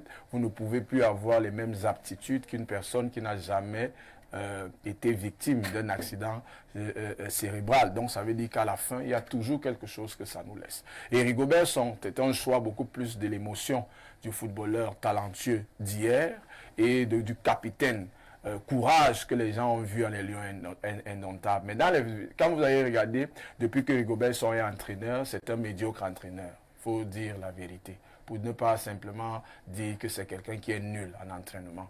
Et je pense qu'il a beaucoup d'autres capacités qu'il pourrait faire montre dans le métier du football, parce que le football, il n'y a pas seulement celui d'entraîneur ou de footballeur, il y a d'autres métiers autour qui peuvent permettre à ce dernier... Vous pensez qu'il peut être préparateur psychologique? C'est bien possible, parce qu'il a... c'est bien possible dans le sens où conseiller. Il peut conseiller. Il peut être agent de joueur. C'est possible. Il peut être manager. Il peut être manager, oui, mais pour ce qui est des autres là entraînés, il faut qu'il oublie. Il oublie simplement parce qu'il n'a pas l'étoffe pour le faire. Et même ces émotions fortes pour Rigo, hein, en prenant tout ce que vous avez évoqué là sur le plan de sa santé, est-ce que ces émotions-là étaient vraiment de nature à l'aider? Il est arrivé là parce que l'empereur, le dernier empereur du football, c'était le choix, c'est le choix du dernier empereur du football. Qui est-ce que vous appelez le dernier empereur du football? C'est un nouveau poste au Cameroun. Le dernier empereur du football a dit qu'il voulait redonner au football camerounais sa grandeur. Ah, d'accord. C'est ce football grandeur que vous voyez là, avec des échecs partout, des échoués partout. Donc je termine je termine en disant ici que vous savez, Rigobert Song, on peut l'aimer comme on veut, mais en tant qu'entraîneur, il a été vraiment médiocre, à la limite pour être nul. Pourquoi? Parce que Rigobert Song n'était pas entraîneur des Lions indomptables. Le véritable coach était dans les tribunes et il avait toujours un téléphone. C'est lui que j'appelle l'empereur, le dernier empereur du football camerounais. En 2022, quand je disais aux gens qu'il y a quelqu'un qui a le téléphone dans les tribunes et qui appelle les autres dans le banc de touche et fait les classements, on croyait que j'étais fou. Mais il lui fallut qu'on arrive à la CAN pour que les gens essayent de voir qu'en réalité, nous, on avait vu, on parlait des choses que les gens ne voyaient pas véritablement. Pierre Blériot, Niamek, il faut dire que la mise, le fait d'avoir mis un terme au contrat de Rigobert Song n'est pas le fait de la Fédération camerounaise de football. Nous n'allons pas faire dans la langue de droit. Ça veut dire que vous avez un retard d'information. Le président de la fédération a fait une sortie hier sur France 24 où il précise que c'est le comité exécutif et lui-même qui ont mis fin au contrat de Rigobert Song. Donc, corrigez votre information. Lorsque nous avons la lettre qui nous vient du ministère des Sports, où nous avons également cette lettre où le ministre dit « Nous avons décidé de mettre un terme à votre mandat ». Il y a quelqu'un qui manque. Ce que nous devons comprendre. Le président de la FECAFO, dont je suis le porte-parole ici, a dit qu'il ne veut pas... Allez-y, Léo. Le président de la FECAFOOT a dit qu'il ne voulait pas de polémique. Et là, vous êtes en train de polémiquer. Moi, je ne fais aucune polémique. Moi, j'ai la lettre. Vous voulez qu'on lise la lettre du ministre? Non, laissez. Voilà. Et je ne savais pas qu'il y avait un représentant. Plus loin encore, et je voudrais que les polémiques cessent. Le président a précisé qu'il a eu des discussions avec Rigobert Song au sujet de son départ. Et évidemment, lui, le président, associé aux voix du comité exécutif, ont pris leurs responsabilités. Il est d'ailleurs en train de recruter un nouvel entraîneur. Il s'est retourné vers l'extérieur, c'est-à-dire l'Occident. Et il va soumettre ces trois propositions au chef de l'État. Parce qu'au Cameroun, il faut le dire à la FIFA, c'est le chef de l'État qui désigne l'entraîneur. Donc, je vous restitue ici, in extenso, les propos du président. Ma question, en principe, devait être celle-ci à votre endroit. Oui. Avez-vous l'impression, par les actes que nous voyons et ces lettres que nous voyons venant du gouvernement, que le gouvernement du Cameroun a véritablement repris la gestion du football, ne fût-ce qu'au niveau des équipes nationales? Parfait. Ici, Bon, je n'attends pas comme décor. Hein. Quand cette affaire a commencé, j'ai dit aux gens, mon peuple en premier, le peuple Bassa, mon peuple, je connais un jeune qui aimait appeler les écans son peuple. Donc, mon peuple m'a dit, Niemek, laisse l'affaire là. Si on a aussi donné quelque chose au Bassa, laissons ça comme ça. Je leur ai dit, moi je n'aime pas les choses de la honte. Il ne faut pas faire de confusion de genre. Beaucoup d'hommes qui sont conseillers des femmes des gens, à force de voir les femmes dans leur faiblesse pendant qu'ils leur donnent des conseils, se disent qu'ils peuvent être des bons maris. Si vous ramassez une femme parce qu'elle était à un moment de faiblesse et que vous étiez son conseiller, vous êtes son parrain, pas son mari. Parce que vous allez vous rendre compte que les performances de son mari, vous ne les atteignez même pas. Elle venait seulement se plaindre parce que la bouche des femmes est faite pour se plaindre. Donc, on a voulu contenter les gens, mais d'une mauvaise manière. D'ailleurs, on a voulu se contenter. Je ne sais pas si ça vaut encore la peine. Moi, je ne voudrais pas répondre à votre question. Je voudrais donner des conseils à quelqu'un qui n'écoute pas. Lui dire que quand on m'écoute déjà, que lui, il ne m'écoute pas, mais quand on m'écoute déjà, sa sortie hier va lui coûter très cher. Il a fait une sortie hier. Oui.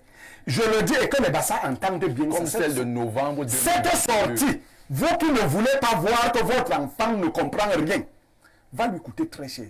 Lors du discours à la jeunesse, le chef de l'État a dit qu'il avait donné des instructions au gouvernement via le Premier ministre et précisément au ministre des Sports. Vous décidez, vous qui dites à cet enfant de parler parce qu'il a les photos avec Poutine, sachez que Biya est au-dessus de Poutine. Donc, vos désordres que vous mettez, l'équipe nationale appartient au gouvernement et au chef de l'État. On vous a donné ça, vous vous êtes amusé pendant... C'était les jeux des enfants. Un enfant peut jouer avec les seins de sa mère. Mais jamais avec les testes. Jamais. Là, vous êtes déjà en train de jouer avec les bourses du père. Et ce n'est pas bon. Et je vous préviens. Et je vous avais dit qu'en général ici, quand on t'envoie là-bas, même dans ton propre village, on ne fait pas une ligne de 3 personnes pour contester. Ceux qui ont des oreilles pour entendre, entendent. Le ministre des Sports a posé un acte. Et pour montrer à quel point il désavoue la FECAFOOT, il n'a même pas fait ampliation à la FECAFOOT. Il faut lire la lettre. Il n'y a même pas d'ampliation. Il a repris la main. Et comme vous ne connaissez pas les pratiques du pouvoir, le pouvoir va donc vous montrer comment l'huile fonctionne. On vous a utilisé pour que vous donniez des résultats qui allaient consolider le pouvoir. Vous n'avez pas pu donner ces résultats. Vous avez demandé à Rigobert Song de démissionner. Moi, je vais vous dire, si ce monsieur veut que tout se termine bien, qu'il démissionne lui-même. Oui. Vous parlez de quel monsieur? Le dernier empereur. Moi, je préfère vous dire les choses. Parce que quand elles vont se réaliser... Il a encore un mandat qui court. Très bien. Biya aime les gens qui ont les mandats qui courent. Je vous préviens, il aime les gens qui ont les mandats qui courent.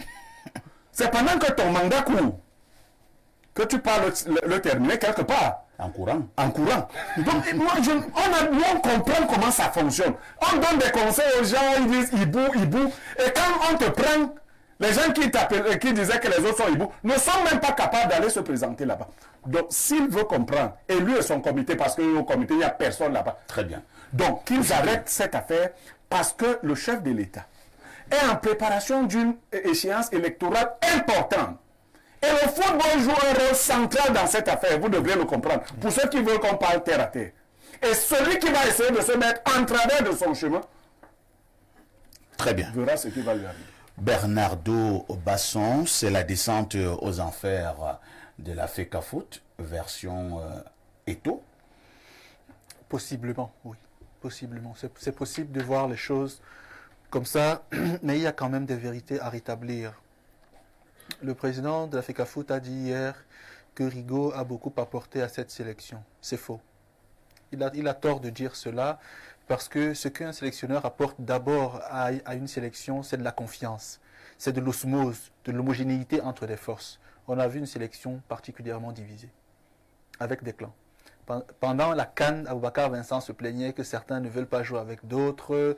Pendant le mondial, les gens parlent. Pendant le mondial, il y a eu l'affaire Onana. Pendant la CAN encore, il y a eu l'affaire. Donc, il y a eu des divisions, ce qui fait en sorte que Son n'a pas pu avoir la main suffisante pour être autoritaire sur la sélection.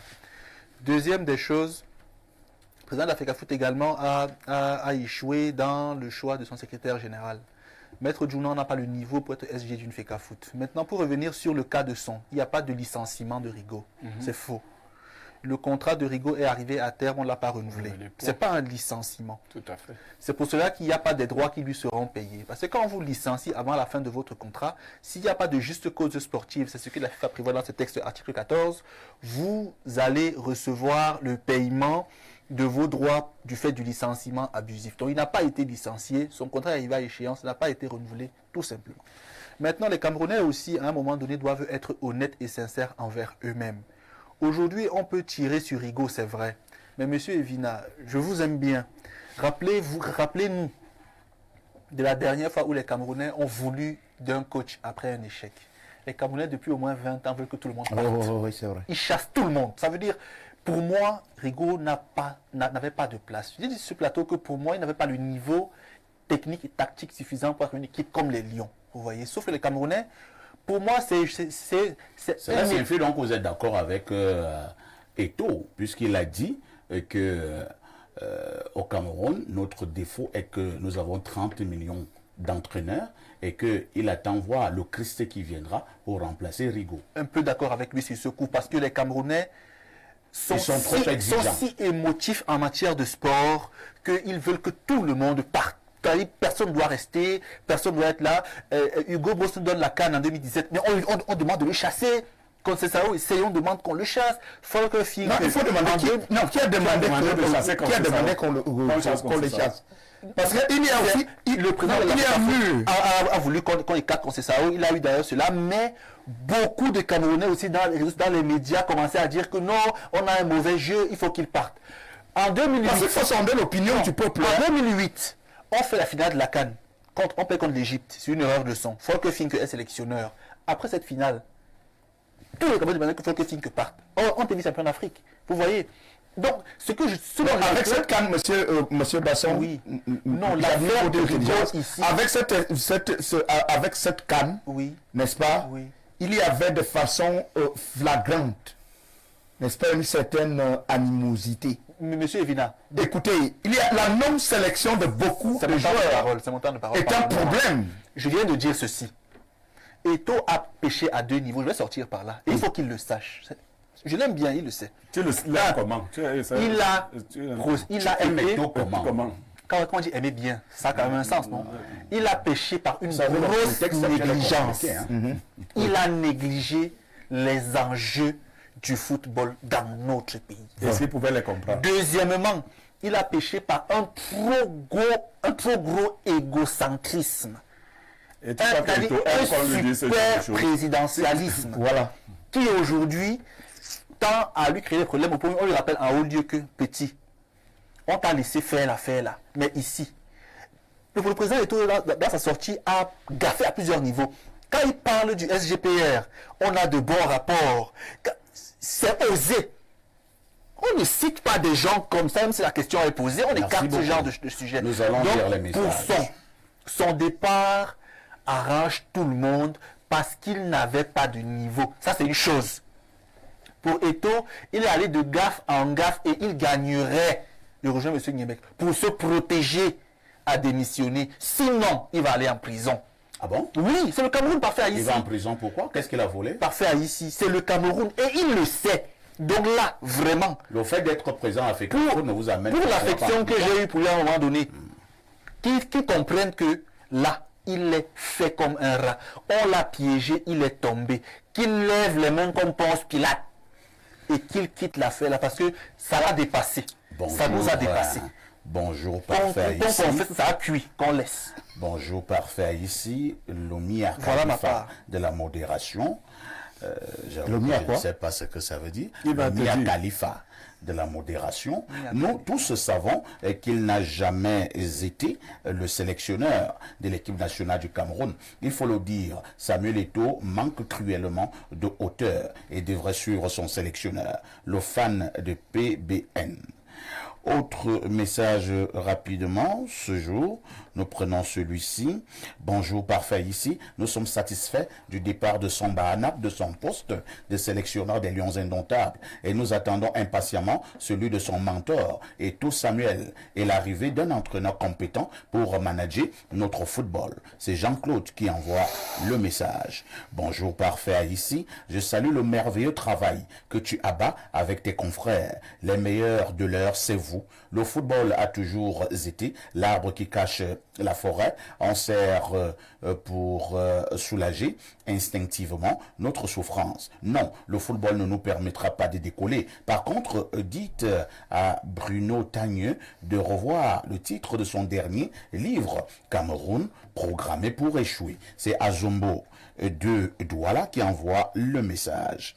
Bonjour, parfait ici et à ton panel, juste pour décrier l'ingérence du pouvoir de Yaoundé sur les affaires du football. Voilà un gouvernement qui est incapable de livrer un stade qui est en construction depuis 10 ans. Les Camerounais n'ont pas d'eau, pas de courant, pas de route. Le L'autoroute Yaoundé-Douala, 60 km après 15 ans, et on met la distraction à l'ordre du jour. C'est pathétique. C'est Guy Hervé qui envoie... Non, c'est l'heure des téléspectateurs. C'est ma formation et il dit un mensonge.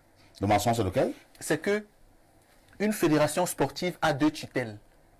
Une administrative qui est le MINSEP dans le pouvoir et une technique qui est la Fédération internationale pour le football, la FIFA. Très bien. Les compétences sont bien déterminées. Et il y a un rapport de tutelle qui peut arriver à la substitution. On a compris. Donc, vous ne se trompez pas. Il y a le monsieur ma qui formation explique ce académique. qu'on appelle par Mia Khalifa. Il dit que c'est une sommité du porno français. Moi aussi, un de mes frères, le flic. Et il pense, et il me met dans cette affaire. Actrice porno. Vraiment. Les Camerounais ne sont pas sérieux. Pas du tout. Et avec ça, on voulait que Son gagne les matchs. Autre message.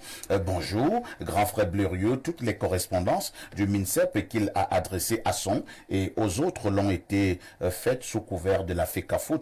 Du coup, pourquoi vouliez-vous qu'on fasse encore des ampliations? Par ailleurs, soyez moins émotifs quand vous évoquez le sujet de la FECAFOOT. Vous vous dites tout de même pas que Eto'o a accordé une interview à France 24 et s'est aventuré à rappeler le fait que c'est à lui de faire des propositions pour le poste de coach. C'est Maurice depuis Garoua qui envoie le message. Qu'est-ce qu'il dit? Je sais pas. Allons au plus 39, c'est l'Italie. Bonjour, perfecto. Dès la nomination de Rigo, au moins 85% de Camerounais savaient que c'était un mauvais choix. D'autant plus qu'avec les catégories inférieures, il n'avait rien fait de bon. Oui. On lui a donné le plus dur. Il se sait que ce choix était stratégique pour Eto'o, qui savait que ce son-ci était diminué et donc manipulable. Qu'est-ce qu'il explique que les Lions du mondial n'aient pas été reconduits pour la CAN? Il y a eu des exclusions sans explication. Maintenant, on veut se retourner vers le blanc. Autant confier aussi Etoudi et tous les ministères au blanc. Ainsi, on aura de meilleures routes, de l'eau, de l'électricité, des infrastructures. FIPA grâce. C'est une dobo de Ferrara qui envoie le message. Ndobo est énervé. Allons une fois de plus au 241, c'est le Gabon. Bonjour à vous. Il faut donner l'équipe nationale à Maurice Kamto. C'est Abdoulaye depuis Lutam. Moi, je suis d'accord. Bonjour au magistrat du micro et à ton riche panel. Trop de sagesse dans Espace Miné. Et concernant la thématique, parfait ici, Rigo lui-même l'a dit. Il n'a jamais été entraîneur de football, mais sélectionneur manager. Parfait ici, le Cameroun a besoin d'un entraîneur pour le moment. Qu'il laisse l'affaire là. Il a montré ses limites à tous les niveaux. Que Eto'o laisse aussi l'affaire là. Bonne journée à vous. Rodrigue Adalbert Evina. Permettez aussi qu'on ferme un débat. Sont les diplômes. Son niveau, c'est une chose. Il n'a pas de niveau pour les Lions A. Mais les diplômes, il les a pour entraîner. Vraiment, le débat, parce que beaucoup l'ont dit sur la toile, c'était assez malsain. Sont les diplômés.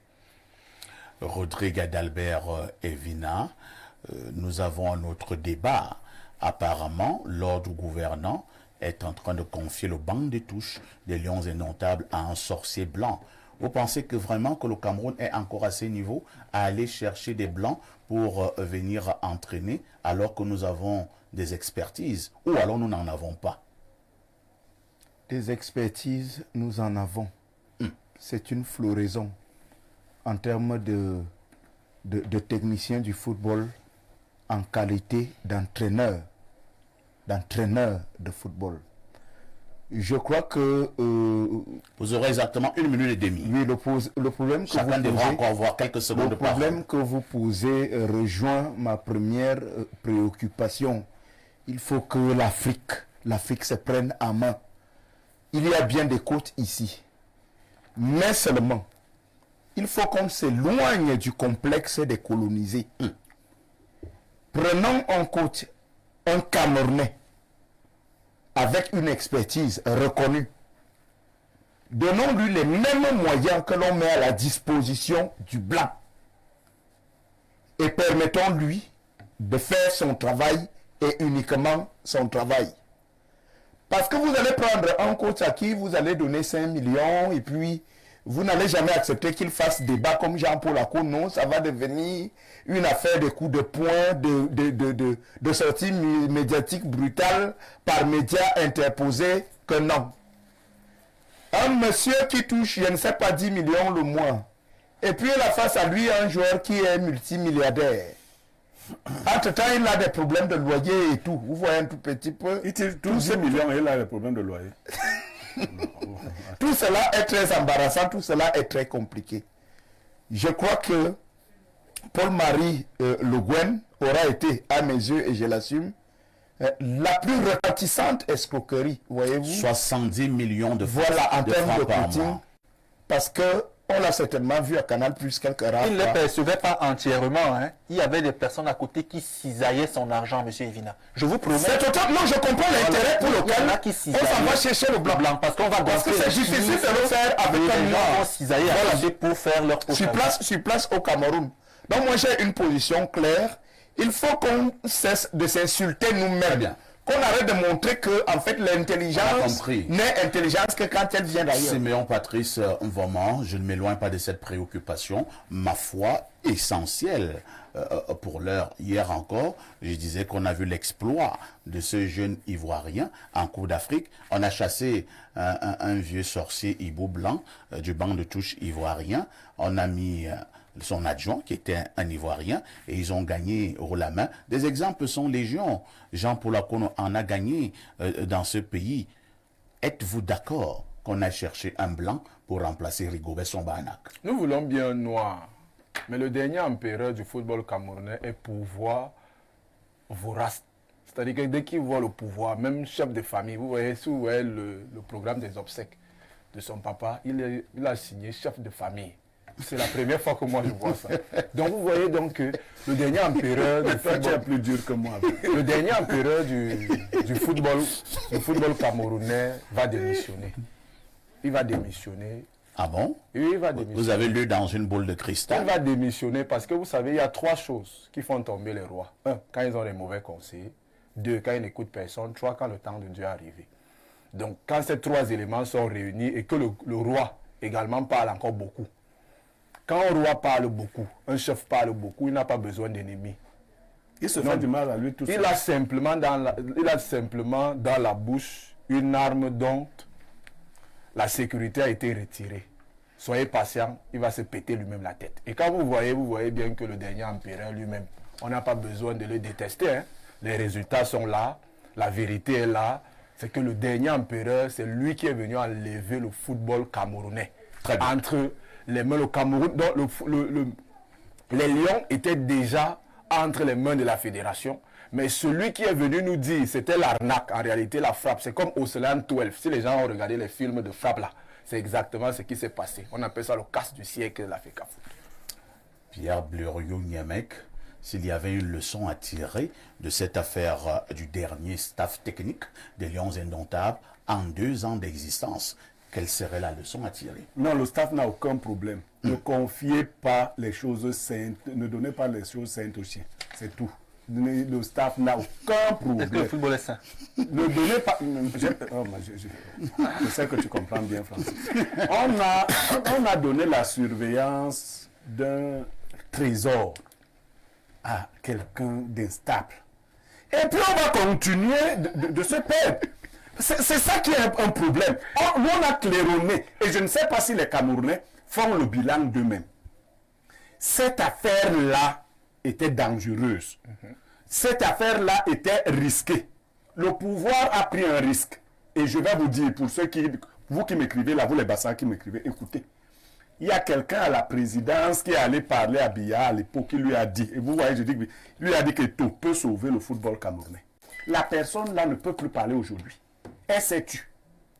Elle dit seulement, regarde comment tu m'as mis dans la honte. Regarde comment tu m'as mis dans la honte. Ici même, on me demande seulement que tu avais dit quoi. Voilà ce qui se passe là-bas. C'est ça que je vous dis.